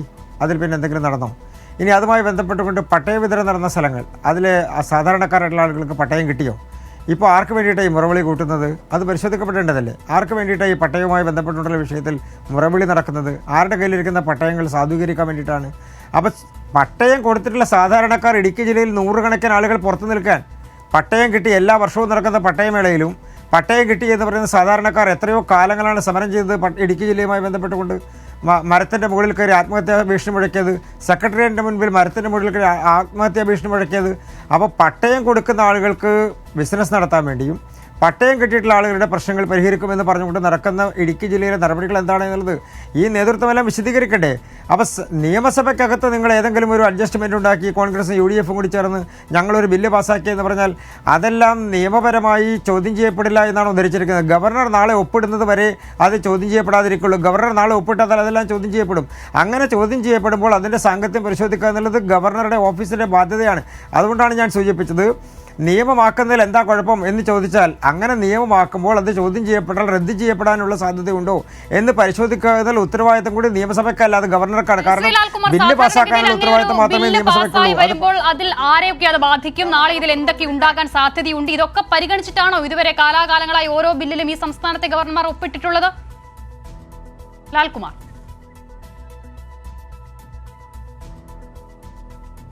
അല്ല, ഇവിടെ നമ്മൾ മനസ്സിലാക്കേണ്ട ഒരു കാര്യം, assume there is an aggrieved party. ഒരു aggrieved party ഉണ്ട് എങ്കിൽ what is the remedy for that aggrieved party? He has to go before the court of law. കോടതിയെ സമീപിക്കുക എന്നുള്ളതേ ഉള്ളൂ. നമുക്ക് ഗവർണറോട് പോയി ഈ പറയുന്ന അഗ്രീവ്ഡ് പാർട്ടിക്ക് പറയാൻ പറ്റില്ല. ഈ അഗ്രീവ്ഡ് പാർട്ടിയെ മൊത്തം കേട്ടിട്ടല്ല ഗവർണർ ഈ ബില്ലിന് ഒപ്പുവെക്കേണ്ടത്. Look, he is having a bounden duty to give assent to that bill. ഇതാണ് സത്യം. അദ്ദേഹം ബില്ലിൽ ഒപ്പുവെക്കുക എന്നുള്ളത് അദ്ദേഹത്തിൽ നിക്ഷിപ്തമായിരിക്കുന്ന ഡ്യൂട്ടിയാണ്. അതിന് ഒരു സംശയവും എനിക്കില്ല. ഞാൻ കോൺസ്റ്റിറ്റ്യൂഷൻ ലോ വായിക്കുന്നതിൽ നിന്ന് ഞാൻ മനസ്സിലാക്കിയത് അദ്ദേഹത്തിന് ബാധ്യതയുണ്ട്. അതുതന്നെയാണ് കഴിഞ്ഞ ദിവസം സുപ്രീം കോടതി പറഞ്ഞത്. ഇത്ര നാൾ നിങ്ങൾ എന്തിനാണ് ഈ ബില്ലിൽ അടയിരുന്നത് ചോദിച്ചില്ലേ? ആ അടയിരിക്കൽ പ്രോസസ്സല്ലേ ഇപ്പം നടന്നുകൊണ്ടിരിക്കുന്നത്. കഴിഞ്ഞ പ്രാവശ്യത്തെ ബില്ല് എത്ര നാൾ കഴിഞ്ഞാണ് കോടതി പോയപ്പോഴാണ് സുപ്രീം കോടതി ഇങ്ങനൊരു വാക്ക് ഉപയോഗിച്ചത്, അല്ലെങ്കിൽ ഈ പറയുന്ന രീതിയിൽ വിമർശിച്ചത്. ആ വിമർശനത്തിന് അദ്ദേഹത്തിനെ, അല്ലെങ്കിൽ വിമർശന യോഗ്യമായുള്ള രീതിയിൽ അദ്ദേഹം പെരുമാറിയല്ലോ, അല്ലേ? അദ്ദേഹം വളരെ മോശമായിട്ടുള്ള രീതിയിൽ പെരുമാറിയല്ലോ. ആ പെരുമാറ്റത്തെ സുപ്രീം കോടതി വിമർശിച്ചത് ഇതുപോലെ അടയിരുന്ന പ്രോസസ്സാണ്. അപ്പം ഒരു വർഷം കഴിഞ്ഞ് ഇനി ഇത് മുന്നോട്ട് പോവുകയാണെങ്കിൽ നമുക്ക് വീണ്ടും ഈ പറയുന്ന രീതിയിലുള്ള റെസ്പോൺസ് കിട്ടും. ഇതാണ് നടക്കാൻ പോകുന്നത്.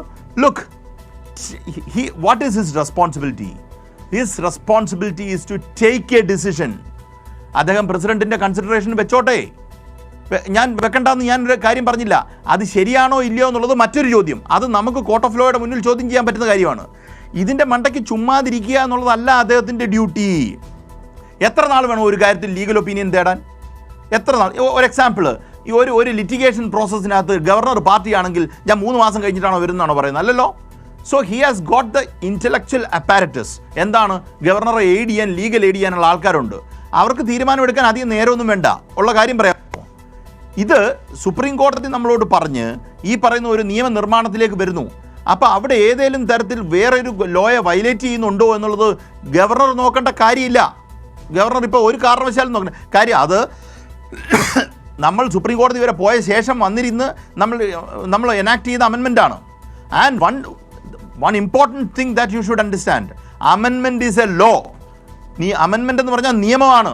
അല്ല, അമെൻമെൻറ്റ് നിയമമല്ല, വേറൊരു ഭേദഗതിയാണ്. അങ്ങനല്ല, amendment is also a law. ഭേദഗതിയും നിയമമാണ്. അത് നിങ്ങൾ നിയമമാക്കാനുള്ള കാര്യങ്ങൾ മാത്രം ചെയ്താൽ മതി. നിങ്ങളെ കൊണ്ട് ചെയ്യാൻ പറ്റില്ല എങ്കിൽ you send the matter to the president of India, you send the bill to the president of India, or else you return the bill to the legislative assembly. ഇതൊന്നും ചെയ്യാതെ അതിൻ്റെ മണ്ടയ്ക്ക് കയറിയിരിക്കുന്ന പ്രോസസ്സിനെയാണ് ഞാൻ കുറ്റപ്പെടുത്തുന്നത്. അത് എനിക്ക് അങ്ങനെ ഇരിക്കാം. അദ്ദേഹത്തിനോട് നമുക്ക് പറയാമോ? അദ്ദേഹത്തിനോട് പറയാൻ പറ്റും. എങ്ങനെ പറയാൻ പറ്റും? ഇതിനു മുമ്പ് സുപ്രീം കോടതി പറഞ്ഞിരിക്കുന്നു, ഇങ്ങനെ ഇരിക്കരുത്, നിങ്ങളുടെ തൊഴിൽ ഇങ്ങനെ ബില്ലിൻ്റെ മണ്ടയ്ക്ക് ഇരിക്കാനുള്ളതല്ല എന്ന് പറഞ്ഞിട്ടുണ്ട്. പ്രസിഡന്റ് ഓഫ് ഇന്ത്യയൊക്കെ പറഞ്ഞിട്ടുണ്ട്. അറിയോ? പ്രസിഡന്റ് ഓഫ് ഇന്ത്യയൊക്കെ സുപ്രീം കോടതി പറഞ്ഞിട്ടുണ്ട്. ഈ പറയുന്ന ഒരു പ്രാവശ്യം മേഴ്സി പെറ്റീഷൻ, രാജീവ് ഗാന്ധിയുടെ വിഷയത്തിൽ Mercy petition president of India വർഷങ്ങളോളം കൈവച്ചുകൊണ്ടിരുന്നപ്പം അങ്ങനെ ഇരിക്കാനുള്ളതല്ല പ്രസിഡന്റിൻ്റെ ഡ്യൂട്ടി എന്ന് സുപ്രീം കോടതി പറഞ്ഞിട്ടുണ്ട്. പ്രസിഡന്റ് ഓഫ് ഇന്ത്യയൊക്കെ പറയാൻ പിന്നാണോ ഗവർണർ എടുക്കൽ? ഞാൻ പറഞ്ഞു വന്നത് ഈ പെറ്റീഷൻ നമ്മൾ കഴിഞ്ഞ ദിവസം മൂവ് ചെയ്ത പെറ്റീഷൻ നമ്മൾ അമെൻഡ് ചെയ്ത്. എന്തിനാണ് അമെൻഡ് ചെയ്തത്? ഈ പറയുന്ന ഓരോ ബില്ലുകളും പ്രസിഡന്റ് ഓഫ് ഇന്ത്യയിലേക്ക് വിട്ടാൽ അതിനകത്തൊരു കോൺസ്റ്റിറ്റ്യൂഷണൽ ക്രൈസിസ് ഉണ്ടാകും. അത് നന്നായിട്ട് കൃഷ്ണദാസേട്ടൻ അറിയാം. കൃഷ്ണദാസേട്ടൻ ഉണ്ടായിരിക്കുന്നതാണ്. ആ കോൺസ്റ്റിറ്റ്യൂഷണൽ ക്രൈസിസ് എന്ന് പറഞ്ഞാൽ നമ്മുടെ നാട്ടിൽ ഗവേണൻസ് നടക്കത്തില്ല. ഒന്ന്, ഈ പറയുന്ന സ്റ്റേറ്റ് ലിസ്റ്റിലുള്ള ഒരു വിഷയവും നമുക്ക് പാസ്സാക്കാൻ പറ്റാത്ത അവസ്ഥ വരും. അത് ഞാൻ പറയുന്നതല്ല, റോഹിൻടൺ നരിമാൻ പറയുന്നതാണ്. എന്നെക്കാട്ടിലും ലോ അറിയാവുന്ന ഒരാളാണല്ലോ റോഹിൻടൺ നരിമാൻ. എന്തായാലും റോഹിൻടൺ നരിമാൻ പറയുന്നത്, നിങ്ങൾ സ്റ്റേറ്റ് ലിസ്റ്റിലുള്ള ഒരു സബ്ജക്റ്റ് ഒരു ലെജിസ്ലേറ്റീവ് അസംബ്ലി പാസ്സാക്കുകയും ഓരോ പ്രാവശ്യവും പ്രസിഡന്റ് ഓഫ് ഇന്ത്യയുടെ കൺസിഡറേഷനിലേക്ക് വെക്കുകയും ചെയ്താൽ ബേസിക്കലി സ്റ്റേറ്റ് അസംബ്ലി എന്ന് പറയുന്നത് ഇൻഇഫക്റ്റീവായിട്ട് മാറി. അങ്ങനെ ഇൻഇഫക്റ്റീവ് ആകേണ്ട ഒരു പാർലമെൻ്ററി യൂണിറ്റ് അല്ല സ്റ്റേറ്റ് അസംബ്ലി. അപ്പോൾ ഈ പറയുന്ന സ്റ്റേറ്റ് അസംബ്ലിയെ പാരലൈസ് ചെയ്യത്തക്ക രീതിയിൽ ഉള്ള ഇടപെടൽ നടത്തുന്നതിന് നമ്മൾ വിമർശിക്കും. അതിന് ഗവർണർ ഈ പറയുന്ന ആൾക്കാരെ എല്ലാം വിളിച്ച് ഹിയറിംഗ് നടത്തിയിട്ടല്ല ഇത് ഒപ്പിടേണ്ടത്. പറ്റുമെങ്കിൽ ഒപ്പിടുക, അല്ലെങ്കിൽ ഇറങ്ങി പോവുക. ഇതാണ് ഇതിനകത്തെ പരിപാടി. അപ്പോൾ ഈ പറയുന്ന പറ്റുമെങ്കിൽ ഒപ്പിടുക, അല്ലെങ്കിൽ അദ്ദേഹത്തിന് കോൺസ്റ്റിറ്റ്യൂഷനലി അദ്ദേഹത്തിന് കുറേ പ്രൊവിഷൻസ് ഉണ്ട്. He can return the bill, he can send it to the president. അങ്ങനെ കുറേ ഓപ്ഷൻസ് ഉണ്ട്. You exercise that power. അതാ പറഞ്ഞത്, നിങ്ങൾക്ക് വേണമെങ്കിൽ പ്രസിഡന്റിലേക്ക് അയച്ചു. കോടതി ആ ക്വസ്റ്റ്യൻ ഓഫ് ലോ ആൻസർ ചെയ്യുന്നതിന് വരെ അദ്ദേഹത്തിന് അത് ചെയ്യാം, കുഴപ്പമൊന്നുമില്ല. അത് ചെയ്ത് കഴിഞ്ഞാൽ പിന്നെ പറ്റത്തില്ല. അപ്പോൾ ക്വസ്റ്റ്യൻ ഓഫ് ലോ ആൻസർ ചെയ്തിട്ടുണ്ട്. ഏത് ക്വസ്റ്റ്യൻ ഓഫ് ലോ ആൻസർ ചെയ്തിട്ടുണ്ട്? ഇങ്ങനെ ഈ പറയുന്ന പോലെ ഒരു ബില്ലിൻ്റെ മണ്ടയ്ക്ക് അധിക നാൾ അടയിരിക്കരുത് എന്നുള്ള ചോദ്യം സുപ്രീം കോടതി വളരെ വ്യക്തമായി പറഞ്ഞിരിക്കുന്ന സ്ഥിതിക്ക് he has no choice but to take a decision. ആ ഡിസിഷൻ എന്ന് പറയുന്നത് പ്രസിഡന്റ് ഓഫ് ഇന്ത്യക്ക് റെഫറൻസ് വെക്കുന്നതായിരിക്കാം. ചിലപ്പം അദ്ദേഹത്തിന് പറഞ്ഞാൽ എൻവയോൺമെന്റൽ പ്രൊട്ടക്ഷൻ ലോയുമായി ഇതിൽ കോൺഫ്ലിക്റ്റിംഗ് ആണ് ഒരു ലീഗൽ ഒപ്പീനിയൻ കിട്ടുന്നു. സോ സെൻട്രൽ ലെജിസ്ലേഷനാണ്. ആ സെൻട്രൽ ലെജിസ്ലേഷനുമായിട്ട് കോൺഫ്ലിക്റ്റ് വരുന്നതുകൊണ്ട് let the president take a decision എന്ന് വേണമെങ്കിൽ അദ്ദേഹത്തിന് തീരുമാനിക്കാം. But to take a decision he is having the bounden duty to take a decision. അതിനകത്ത് ഒരു കാരണവശാലും അതിപ്പോൾ ആര് പറഞ്ഞാലും നമ്മൾ സമ്മതിക്കാൻ പറ്റത്തില്ല. അദ്ദേഹത്തിന് ആ ബാധ്യത ഉണ്ട്. കൃഷ്ണദാസ്, അതിനൊരു മറുപടി വളരെ വേഗം. എനിക്ക് വർഗീസിലേക്ക് ഒരിക്കൽ കൂടി പോകണം. കൃഷ്ണദാസ്, ചുരുങ്ങിയ വാക്കുകൾ. അല്ല, സ്വാഭാവികമായും ഗവർണറെ സംബന്ധിച്ചിടത്തോളം അദ്ദേഹമാണ് ഒരു നിയമസഭ പാസ്സാക്കുന്ന ബില്ലിനെ സംബന്ധിച്ച് തീരുമാനമെടുക്കേണ്ടത്. അദ്ദേഹത്തിൽ നിക്ഷിപ്തമായിട്ടുള്ള തീരുമാനം എന്ന നിലക്ക് പ്രസിഡന്റിനെ വിടുകയോ സഭയിലേക്ക് തിരിച്ചയക്കുകയോ അതല്ലെങ്കിൽ ആ ബില്ല് തന്നെ റിട്ടേൺ ചെയ്യുകയോ ഏത് വേണമെങ്കിലും ചെയ്യാം. അതിൽ തീരുമാനമെടുക്കാനുള്ള പ്രോസസ്സിന്റെ സമയത്തെ സംബന്ധിച്ച് ഒരു കോടതി ഉത്തരവ് നാളിതുവരെ ഉണ്ടായിട്ടില്ല. അതിനുള്ള അമെന്റ്മെന്റ് ബഹുമാനപ്പെട്ട കോടതികൾ പറഞ്ഞിട്ടുള്ള കാര്യങ്ങളൊക്കെ നമുക്കറിയാം. ഒന്ന്, രണ്ടാമത്തേതായി ഗവർണർ നിരന്തരമായി തെറ്റിദ്ധരിപ്പിക്കുന്നു എന്നുള്ളതാണ്. ഇന്ന് പോലും അദ്ദേഹം പറയുന്നു, ഈ ബില്ലുകളിൽ ഞാൻ ആവശ്യപ്പെട്ട കാര്യങ്ങളിൽ മറുപടി കിട്ടിയിട്ടില്ല എന്ന്. Shri K Rajan, revenue minister, പറയുന്നു ഒരു കാര്യവും ഗവർണർ ചോദിച്ചിട്ടില്ല. അദ്ദേഹത്തിന് പരാതികളായി കിട്ടിയ ചില നിവേദനങ്ങൾ ഗവൺമെന്റിന് ഫോർവേഡ് ചെയ്തിരിക്കുന്നു. ആ നിവേദനങ്ങളിൽ ഗവർണർക്ക് മറുപടി കൊടുക്കൽ ഭരണഘടനാപരമായി ധാർമ്മികപരമായി ഗവർണറുടെ സർക്കാരിന്റെ ഉത്തരവാദിത്തമല്ല.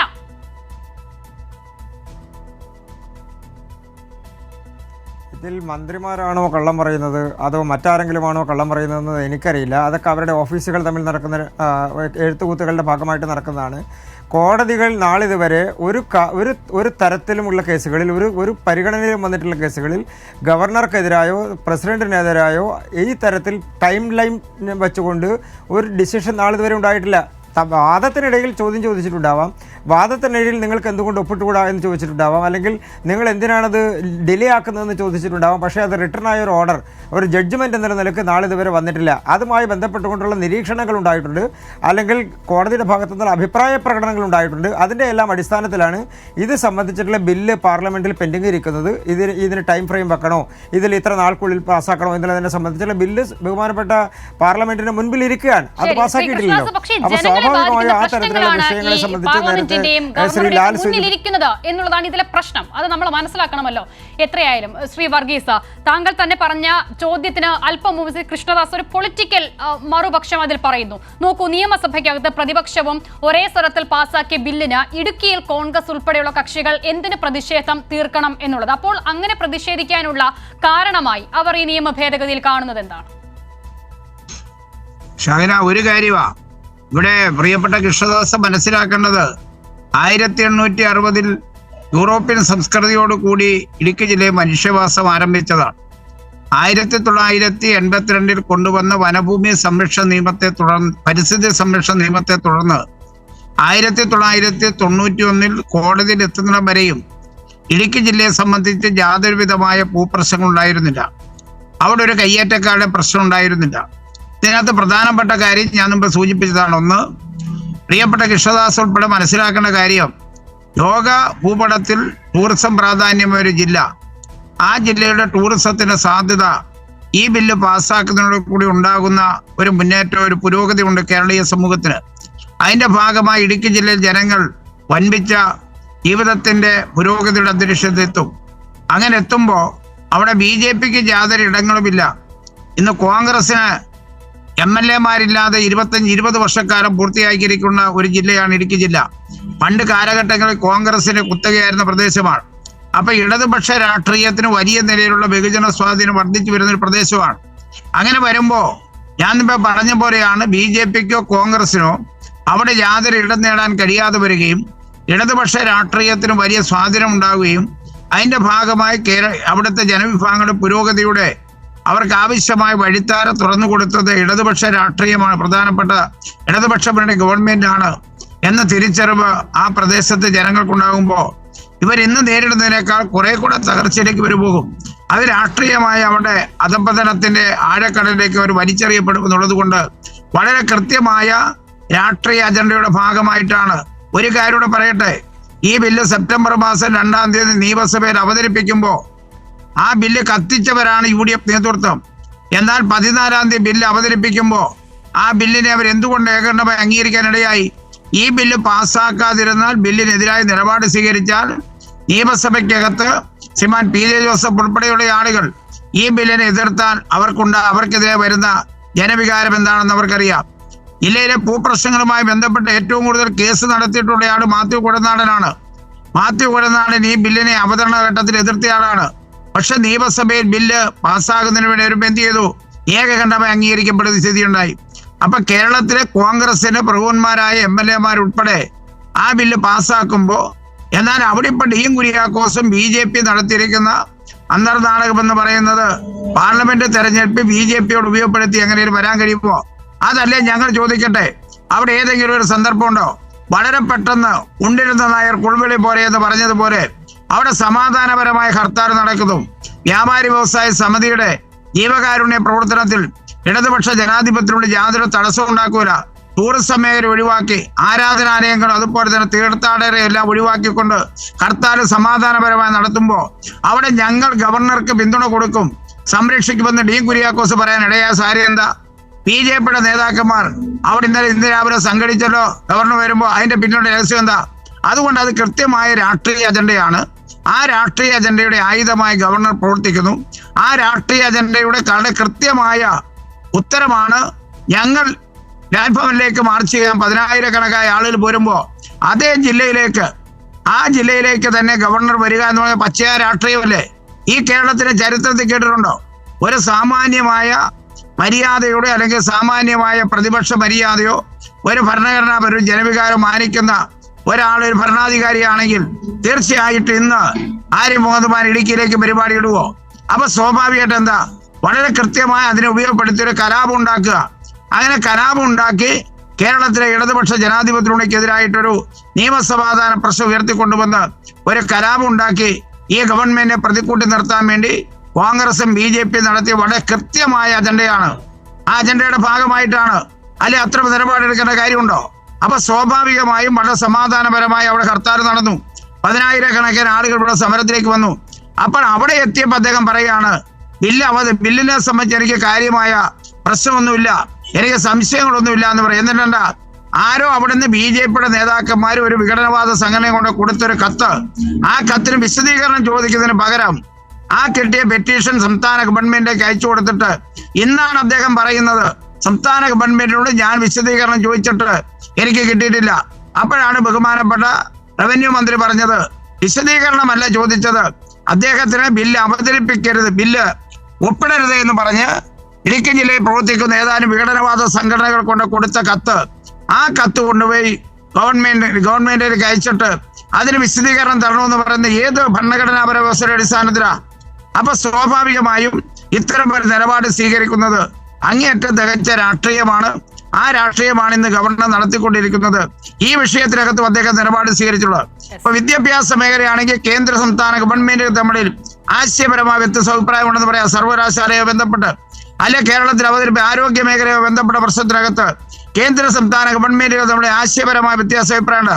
ഇതൊരു ജനതയെ മാത്രം ബാധിക്കുന്ന, ഗവൺമെന്റിന് ഏതെങ്കിലും ഒരു പ്രത്യേകമായ ഒരു ജനതയെ മാത്രം ബാധിക്കുന്ന, അവന്റെ ജീവിതത്തുമായി ബന്ധപ്പെട്ട് നിൽക്കുന്ന ഒരു ബില്ലിന് ഒപ്പിടാതിരിക്കുന്നത് എന്ത് ന്യായമാണ് പറയാനുള്ളത്? അപ്പൊ അതിനകത്ത് പിന്നിലുള്ളത് ഞാൻ മുമ്പ് സൂചിപ്പിച്ചതാണ്, വളരെ കൃത്യമായ ഒരു അജണ്ടയുണ്ട്. ആ അജണ്ട എന്ന് പറയുന്നത് കേരളത്തിലെ ഇനി ഭാവി കേരളത്തിന് ടൂറിസം പ്രാധാന്യപ്പെട്ടൊരു സംസ്ഥാനമാണ് കേരളം. ആ ടൂറിസം പ്രാധാന്യത്തെ ഏറ്റവും പ്രധാനപ്പെട്ട ഒരു മേഖലയാണ് ഇടുക്കി. അപ്പോൾ ആ ഇടുക്കി ടൂറിസം വരാതിരിക്കണമെങ്കിൽ ഈ ബില്ല് പാസ്സാക്കാതിരിക്കണം. അല്ലെ ബഹുമാനപ്പെട്ട കൃഷ്ണദാസ് അവിടെ ഒന്ന് അന്വേഷിക്കട്ടെ. അവിടെ ഇപ്പൊ ഈ ഗവൺമെന്റ് വന്ന് 46,000 പട്ടയം കൊടുത്തു. ഏതെങ്കിലും അനധികൃതമായ പട്ടയം കൊടുത്തിട്ടുണ്ടോ? അതുപോലെ തന്നെ നിലപാട് സ്വീകരിച്ചല്ലോ. അപ്പൊ സ്വാഭാവികമായും 46,000 ആളുകൾക്ക് പട്ടയം കൊടുത്തു. കഴിഞ്ഞ ഗവൺമെന്റ് കാലത്ത് പട്ടയം കൊടുത്തു. കോൺഗ്രസ് ഗവൺമെന്റ് എടുത്ത് വ്യത്യസ്തമായ നിലപാടെടുത്തു. പദ്ധതി ഉപേക്ഷിക്കപ്പെട്ട പ്രദേശത്ത് ഗവൺമെന്റ് പട്ടയം കൊടുത്തു. ആ പട്ടയം മേടിക്കാൻ ആയിരക്കണക്കായ ആളുകൾ എത്തിച്ചേരുമ്പോ അവന്റെ ജീവിതത്തിനകത്ത് പട്ടയം വരെ കിട്ടിയാൽ ആ പട്ടയ ഭൂമിയിൽ അവന് വീട് വെക്കുക താമസിക്കാൻ കഴിയാതെ ഒരു നിർമ്മിതിയും നടത്താൻ പറ്റില്ല, ആ ഒരു നിർമ്മാണ പ്രവർത്തനം നടത്താൻ പറ്റില്ല. അത്തരം ഒരു അന്തരീക്ഷം നിലനിൽക്കുമ്പോ ഒരു ജനതയുടെ ആ വികാരത്തെ മാനിക്കാനുള്ള നിലപാടെടുക്കാതെ സങ്കുചിതമായ രാഷ്ട്രീയം കളിക്കുക, എന്നിട്ട് ആ രാഷ്ട്രീയം കളിച്ചുകൊണ്ട് നിലപാട് സ്വീകരിക്കുന്നതിന് എന്താ ന്യായമുള്ളത്? അതുകൊണ്ട് ഞങ്ങൾ വളരെ ശക്തമായി ഇനി സമരം എടുക്കും. ഒരു തർക്കവും വേണ്ട.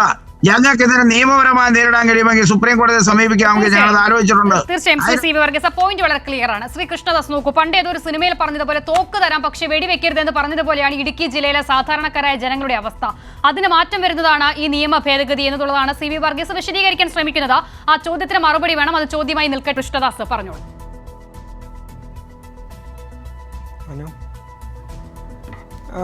അക്ഷിത, ഇതിനകത്തൊരു പ്രധാനപ്പെട്ട വിഷയമുള്ളത് ശ്രീ വർഗീസ് സൂചിപ്പിച്ചത് തന്നെയാണ്. ഇതിലെ രാഷ്ട്രീയമാണ് ഇതിനകത്തെ പ്രധാനപ്പെട്ട വിഷയം. ഇപ്പോൾ ഉദാഹരണത്തിന് അതിൻ്റെ ഒരു രാഷ്ട്രീയ നിലപാട് നോക്കിക്കഴിഞ്ഞാൽ അദ്ദേഹം സൂചിപ്പിച്ച എന്താണ്, ആര് പറഞ്ഞാലും ഞങ്ങളത് നടപ്പാക്കും, ഞങ്ങൾ പട്ടയം കൊടുത്തിട്ടുണ്ട്, ആ പട്ടയം കൊടുത്തതെല്ലാം നിയമപരമായി ആക്കാൻ വേണ്ടിയുള്ള നടപടികൾ നടക്കുക. ഇതൊക്കെ ഇടുക്കി ജില്ല എന്ന് പറയുന്ന നമ്മുടെ ടൂറിസം വികസിച്ചുകൊണ്ടിരിക്കുകയാണ്. ഇത് ഇടുക്കി ജില്ല ആരുടെയെങ്കിലും ഒരു കുത്തകയാണോ? ഇടുക്കി ജില്ലയിൽ നടക്കുന്ന എത്രയോ കാലമായി നടക്കുന്ന വിഷയങ്ങളെ സംബന്ധിച്ച് ഇടുക്കി ജില്ലയിൽ നടക്കുന്ന രാഷ്ട്രീയ പ്രശ്നങ്ങളെ സംബന്ധിച്ച് ഞങ്ങളുമൊക്കെ BJPയും ഒക്കെ കർഷകരുമായി ബന്ധപ്പെട്ട് നിൽക്കുന്ന ആൾക്കാർ തന്നെയാണല്ലോ. അതങ്ങനെ ആർക്കും കുത്തകയൊന്നും കൊടുത്തിട്ടൊന്നുമില്ലല്ലോ. പിന്നെ ഇടുക്കി ജില്ലയിൽ നടക്കുന്ന എല്ലാ കാര്യങ്ങളും ഞങ്ങൾ ഏറ്റെടുത്തിരിക്കുകയാണ്, അതുകൊണ്ട് ഞങ്ങളിത് കുത്തകയായി നടപ്പാക്കുകയാണെന്ന് പറയാൻ അതങ്ങനെ ഒരു കുത്തക പാട്ടം കൊടുത്തിരിക്കുന്ന ഒരു സ്ഥലമൊന്നുമല്ലല്ലോ ആർക്കും. രാഷ്ട്രീയപരമായിട്ടുമല്ല, സാമൂഹികപരമായിട്ടുമല്ല, ഒരു തരത്തിലുമല്ല. അപ്പോൾ സ്വാഭാവികമായും ആ തരത്തിൽ അവിടെ ഉണ്ടാകുന്ന എല്ലാ പ്രശ്നങ്ങളും രാഷ്ട്രീയവും കൂടി കലർന്നതാണ്. അദ്ദേഹം കാണാതെ പോകരുത്. മറ്റൊരു പ്രധാനപ്പെട്ട വിഷയം പട്ടയം കൊടുക്കുക എന്നുള്ളത്. ശ്രീ A. ആന്റണി മുഖ്യമന്ത്രിയായിരുന്ന കാലഘട്ടത്തിൽ എത്രയോ പട്ടയം കൊടുത്തു, അവിടെ ആ സ്ഥലം ആളുകൾക്ക് ഉപയോഗിക്കാൻ കഴിഞ്ഞു. അപ്പോൾ പട്ടയം കൊടുക്കുന്ന സ്ഥലങ്ങൾ പിന്നീട് മറ്റുള്ള ആളുകൾ കയ്യേറുന്നു എന്നുള്ളതാണ് ഇവിടുത്തെ ഒരു പ്രധാനപ്പെട്ട വിഷയം. ആ പട്ടയം ആർക്ക് കൊടുക്കുന്നു എന്നുള്ളതല്ല, പട്ടയം കൊടുക്കുന്നുണ്ട്. പട്ടയം കൊടുക്കുന്നത് എല്ലാ സർക്കാരുകളും കൊടുക്കുന്നുണ്ട്. പിന്നീട് ആ പട്ടയം കൊടുത്ത ആളുകൾ ആ പട്ടയ സ്ഥലത്ത് തന്നെയാണോ താമസിക്കുന്നത്, അവർക്കത് ഉപയോഗിക്കാൻ കഴിയുന്നുണ്ടോ, അവർക്ക് അതുമായി ബന്ധപ്പെട്ടുകൊണ്ട് ഏതെങ്കിലും തരത്തിൽ നടപടികൾ ചെയ്യാൻ കഴിയുന്നുണ്ടോ? പട്ടയം കൊടുക്കുന്നതോടുകൂടി പിറ്റേ ദിവസം സ്ഥലം വിൽക്കാം എന്നൊരു നടപടി നമ്മുടെ പട്ടയ വ്യവസ്ഥയിലുണ്ടോ? അങ്ങനെ ഇല്ലല്ലോ. പട്ടയം ഒരു കാലാവധിക്ക് ശേഷമേ അതുമായി ബന്ധപ്പെട്ടുകൊണ്ട് എന്തെങ്കിലും ചെയ്യാൻ വേണ്ടി കഴിയൂ. അപ്പോൾ പട്ടയം കൊടുക്കുക എന്നുള്ള പേരിൽ സാധാരണക്കാരായിട്ടുള്ള ആളുകളെ വഞ്ചിച്ചുകൊണ്ട്, ആദിവാസികളായിട്ടുള്ള ആളുകളെ വഞ്ചിച്ചുകൊണ്ട്, സാധാരണക്കാരായിട്ടുള്ള കർഷകരെ വഞ്ചിച്ചുകൊണ്ട് ഏതെങ്കിലും തരത്തിൽ ആ സ്ഥലങ്ങൾ കയ്യേറ്റം നടത്തുകയോ തിരിച്ചു മേടിക്കുകയോ തിരിച്ച് മറിച്ച് വിൽക്കുന്നത് നടത്തുകയോ ചെയ്യുന്ന ഒരു സംവിധാനം എത്രയോ കാലമായി ഇടുക്കിയിൽ നിലനിൽക്കുന്നു. പഴയ കാലഘട്ടങ്ങളിൽ പട്ടയം കിട്ടിയിട്ടുള്ള ആളുകൾ ഇന്ന് എവിടെയാണ് ജീവിക്കുന്നതെന്നത് പരിശോധിക്കുന്നത് നല്ലതല്ലേ? ശ്രീ സി വി വർഗീസ് അടക്കമുള്ള ആളുകൾ 100 കണക്കിന് ഏക്കർ സ്ഥലങ്ങൾ പട്ടയത്തിൻ്റെ പേരിൽ വിതരണം ചെയ്തു. ആരാ ഭൂമിയെല്ലാം കൈവശം വെച്ചിരിക്കുന്നത്? എത്രയോ ഈ സർക്കാർ തന്നെ എത്രയോ സ്ഥലങ്ങൾ കണ്ടെത്തിയിരിക്കുന്നു കയ്യേറ്റ ഭൂമികളായി, എത്രയോ ബിസിനസ്സുകൾ നടക്കുന്ന സ്ഥലങ്ങളായി കണ്ടെത്തിയിരിക്കുന്നു. അത് മൂന്നാർ ടൗണിനോട് പരിസരത്താണെങ്കിലും ഇടുക്കി ജില്ലയിലെ മറ്റ് പ്രദേശങ്ങളിലാണെങ്കിലും കയ്യേറ്റവും കുടിയേറ്റവും രണ്ടും രണ്ടായി കാണണമെന്ന് പറഞ്ഞ അതേ സർക്കാർ തന്നെ സർക്കാർ കൊടുത്തിട്ടുള്ള പട്ടയങ്ങൾ കൈവശം വെച്ചിരിക്കുന്ന ആളുകൾ ആരാണെന്നുള്ളത് ഒരു ധവളപത്രം പുറപ്പെടുവിക്കട്ടെ ആദ്യം. അപ്പൊ സമയപരിമിതിയുള്ളതുകൊണ്ടാണ് ഞാൻ ഇടപെടുന്നത്. സി വി വർഗീസ്, അങ്ങനെ പട്ടയം പലതിനുമുള്ള ലൈസൻസായി മാറുന്നു എന്നുള്ളതാണ് BJP ഉൾപ്പെടെയുള്ള കക്ഷികളുടെ ആശങ്ക. പ്രിയപ്പെട്ട കൃഷ്ണദാസ് മനസ്സിലാക്കേണ്ടത് AK ആന്റണി ഒരു പട്ടയം അവിടെ കൊടുത്തിട്ടില്ല. AK ആന്റണി ആദിവാസികൾക്ക് ഭൂമി കൊടുത്തു. അവർക്ക് കൊടുത്ത ഭൂമിയിൽ കാട്ടാന ശല്യം ഉള്ളതുകൊണ്ട് അവിടുത്തെ ആളുകൾ മാറി. അവർക്ക് ഇടതുപക്ഷ ജനാധിപത്യമുള്ള ഗവൺമെന്റ് വന്ന് വാസയോഗ്യമായ ഭൂമി കൊടുത്തിട്ടുണ്ട്. ഞാൻ ഇദ്ദേഹത്തെ ഒരു ദൗത്യ സംഘം BJP അങ്ങോട്ട് അയക്ക്. അവിടെ ഏത് കൃഷിക്കാരന് കൈവശം കിട്ടിയ ഭൂമി ആര് ബിനാമി നടത്തിയിട്ടുണ്ടെന്ന് ഇദ്ദേഹം ഒന്ന് തെളിയിക്കുക. അപ്പൊ സങ്കുചിതം കാര്യം മനസ്സിലായില്ലേ? കാര്യം മനസ്സിലായല്ലോ. ഭക്തിജയ രാഷ്ട്രീയമാണ് ഞാൻ പറഞ്ഞത്. അതുകൊണ്ട് തന്നെയാണ് അവിടെ അദ്ദേഹം ഒന്ന് പരിശോധിക്കട്ടെ. 46,000 പട്ടയം LDF ഗവൺമെന്റ് 2016 മുതൽ 21 വരെ കൊടുത്തിട്ടുണ്ട്. ഇപ്പൊ 30,000 പട്ടയം കൊടുക്കാൻ അവിടെ തയ്യാറായിട്ടുണ്ട്. സാധാരണക്കാരെ ആളുകൾ കിട്ടുന്ന 4 ഏക്കർ ഭൂമിയുടെ പട്ടയമാ. 10 സെന്റ് മുതൽ 4 ഏക്കർ വരെയാണ് ഭൂമിക്ക് പട്ടയം കിട്ടുന്നത്. പട്ടയം കിട്ടുന്ന ഭൂമിയുടെ പ്രശ്നം എന്താ? ഈ നിയമം കൊണ്ടുവരാൻ ഇടയായ സാരം എന്താ? ആ ഭൂമിക്കകത്ത് അവന് വീട് വെക്കാനും കൃഷി ചെയ്ത് ജീവിക്കാനും വേണ്ടി മാത്രമാണ് 64 നിയമം. ഇന്നത്തെ 64 നിയമം അനുസരിച്ച് ഇന്ന് കാർഷിക മേഖലയിൽ മനുഷ്യന് ജീവിച്ചു പോകാൻ കഴിയാത്ത സ്ഥിതിയുണ്ട്. അപ്പൊ സ്വാഭാവികമായും അവൻ അവിടെ ഏതെങ്കിലും ഒരു നിർമ്മിതി നടത്തി ഒരു ചെറിയ കച്ചവട സ്ഥാപനം ഉണ്ടാക്കുകയോ ഇല്ലെങ്കിൽ ഒരു ഹോം സ്റ്റേ ഉണ്ടാക്കുകയോ അതനുസരിച്ച് അവന്റെ ജീവിതത്തെ കരുപിടിപ്പിക്കാൻ ഇന്നത്തെ നിയമം അനുവദിക്കുന്നില്ല. ആ നിയമം അനുവദിക്കാത്തത് കൊണ്ടാണ് സെപ്റ്റംബർ 14 സംസ്ഥാന ഗവൺമെന്റ് നിയമസഭ ബില്ല് അവതരിപ്പിച്ചത്. ആ ബില്ല് പാസ്സാകുമ്പോൾ വളരെ കൃത്യമായി പറഞ്ഞത് സർക്കാർ നിക്ഷിപ്തമാകുകയാണ് ഭൂമി. ആ സർക്കാർ നിക്ഷിപ്തമായ ഭൂമി സർക്കാരിന്റെ വിവേചനാധികാരം ഉപയോഗപ്പെടുത്തി ആ ഭൂമി ജനങ്ങൾക്ക് വേണ്ടി പട്ടയം കൊടുക്കാനും നിർമ്മാണ പ്രവർത്തനം നടത്താനും സർക്കാർ അനുവദിക്കുന്ന നിർമ്മാണ പ്രവർത്തനം. അപ്പൊ അത് LDF ഗവൺമെന്റ് ആയാലും UDF ഗവൺമെന്റ് ആയാലും ഈ നിയമം പാസ്സാക്കുന്നതോടുകൂടി ഇനിയുള്ള ഇടുക്കി ജില്ലയുടെ അല്ലെങ്കിൽ കേരളത്തിലെ നിർമ്മിതിയിൽ കൃത്യമായി സർക്കാരിന്റെ കൃത്യമായ ഇടപെടൽ നിയന്ത്രണം ഉണ്ടാവാം. അപ്പൊ അങ്ങനെ കൊണ്ടുവരുന്ന ഒരു നിയമത്തെ എന്തിനു വേണ്ടി എതിർക്കുന്നു എന്ന് ചോദിച്ചാൽ അതാണ് ഞാൻ സൂചിപ്പിച്ചത്, രാഷ്ട്രീയമാണ്. ആ രാഷ്ട്രീയം ഇടതുപക്ഷ ജനാധിപത്യത്തിലേക്ക് അനുകൂലമായി ഈ ബില്ല് പാസ്സായതിന്റെ ഭാഗമായി ഒപ്പിട്ട് തന്നാൽ അതിന്റെ ഭാഗമായി നാടിനുണ്ടാകുന്ന പുരോഗതി ഇടതുപക്ഷ മുന്നണിക്ക് അനുകൂലമാകും. അത് അനുകൂലമാകാതിരിക്കാൻ വേണ്ടിയുള്ള പച്ചയായ രാഷ്ട്രീയമാണ് ഗവർണർ കളിക്കുന്നത്. ആ കളിക്കുന്നതിനൊപ്പമാണ് കോൺഗ്രസും. ഏതോരം പറയട്ടെ, ഇടുക്കി ജില്ലയിൽ കോൺഗ്രസ് എതിർത്തും BJPയും ഒരേ ധാരയെ നിൽക്കുകയാണ്. അതാണ് മനസ്സിലാക്കേണ്ടത്. ഇദ്ദേഹം മനസ്സിലാക്കേണ്ടത് തീർച്ചയായും സി വി വർഗീസ് മനസ്സിലായി. ചർച്ച ചുരുക്കേണ്ടത് കൊണ്ടാണ്. ലാൽകുമാർ, ഞാൻ താങ്കൾ വൈൻഡപ്പ് ചെയ്തോളൂ. നോക്കൂ, ചുരുങ്ങിയ വാക്കുകളിൽ ഇവിടെ ഇപ്പോൾ സി വി വർഗീസ് സൂചിപ്പിക്കുന്നത് പോലെ കയ്യേറ്റങ്ങൾ ഒഴിപ്പിക്കണം, സാധാരണക്കാരന്റെ ആവശ്യങ്ങൾ പരിഗണിക്കണം, പരിസ്ഥിതി സംരക്ഷിക്കണം, ഇതിനോടൊപ്പം തന്നെ ജീവനോപാധികൾ സംരക്ഷിക്കുക എന്നുള്ളതും പ്രധാനമാണല്ലോ. ഇനിയുള്ളത് സാങ്കേതികതയാണ്. ഈ ഗവർണറിൽ നിന്നും മറ്റെന്തെങ്കിലും പ്രതീക്ഷിക്കണോ? ചോദ്യം ഹൈപ്പോത്തിക്കലാണെങ്കിൽ.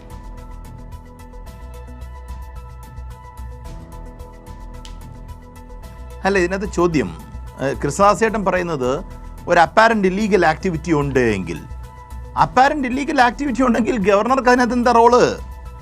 അതിന് എക്സിക്യൂട്ടീവ് ഇടപെടാൻ ഗവൺമെൻറ് ഉണ്ട്, അല്ലെങ്കിൽ കോടതിയിൽ പോകാം എന്നുള്ള 2 റിലീഫ് മാത്രമേ നമ്മുടെ നാട്ടിൽ ഇന്നുള്ളൂ.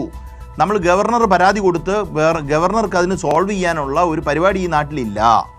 അപ്പോൾ ഗവർണർ ബില്ല് ഒപ്പിടുന്നതും ഈ പറയുന്ന അവിടെ ഒരു ഇല്ലെജിറ്റിമേറ്റ് ആക്ട് നടക്കുന്നുള്ളതും തമ്മിൽ എന്താണ് ബന്ധം? അദ്ദേഹം പറഞ്ഞ ഇപ്പോൾ കൈയേറിയിട്ടുള്ള ആൾക്കാരുണ്ട്, പട്ടയം മോശമായ രീതിയിൽ ഉപയോഗിക്കപ്പെടുന്നു എന്നാണ് പറയുന്നത്. ഞാൻ ആ പോയിന്റ് അങ്ങ് വാലിഡായിട്ട് എടുക്കുന്നു എന്നിരിക്കട്ടെ. അങ്ങനെ ആണെങ്കിൽ തന്നെ എങ്ങനെയാണ് ഈ ബില്ല് ആക്ട് ആകുന്നതുമായി ബന്ധപ്പെട്ട് ഇതിനകത്ത് എന്താ റോള്? ഇതൊക്കെ നോക്കിയിട്ട് ഇതൊക്കെ സ്ക്രൂട്ടനൈസ് ചെയ്തിട്ടേ ബില്ല് ആക്ട് ആകത്തുള്ളൂ, എന്നിട്ട് മാത്രമേ ഗവർണർ ഒപ്പിടത്തുള്ളൂ. That is ludicrous. അദ്ദേഹത്തിന് അങ്ങനെയൊക്കെ ആരെങ്കിലും ലീഗൽ ഒപ്പീനിയൻ കൊടുക്കുമെന്ന് എനിക്ക് തോന്നുന്നില്ല. ഇത് ഒരു ഡിസ്ട്രാക്ട് ചെയ്യാനുള്ള ടാക്ടിക്സ് ആണ് അഷിത. ഇത് ആൾക്കാരെ ഡിലേ ചെയ്യിക്കുക എന്നുള്ള പ്രോസസ്സാണ് നടക്കുന്നത്. I can vouch on that. He can delay it, he can not deny it. കാര്യം സുപ്രീം കോടതി ഉള്ളിടത്തോളം കാലം, ഹൈക്കോടതി ഉള്ളിടത്തോളം കാലം അദ്ദേഹത്തിന് അത് ഡിനൈ ചെയ്ത് വെക്കാനൊന്നും പറ്റില്ല, ഡിലേ ചെയ്യാം. ആ ഡിലേയിങ് പ്രോസസ്സാണ് നടക്കുന്നത്. And apparently it will happen. ശരി, വളരെ നന്ദി ശ്രീ CB വർഗീസ്, N ലാൽകുമാർ, ഒപ്പം തന്നെ P കൃഷ്ണദാസ് ന്യൂസ് ആൻഡ് വ്യൂസിൽ സഹകരിച്ചതിന്. വിശാലമായ ചർച്ചകൾക്ക് സാധ്യതയുള്ള ആ നിരയിൽ ആരോഗ്യകരമായ ചർച്ചകൾ നടക്കേണ്ട വിഷയം കൂടിയാണ് ഇത്. News and views പൂർണ്ണമാകുകയാണ്.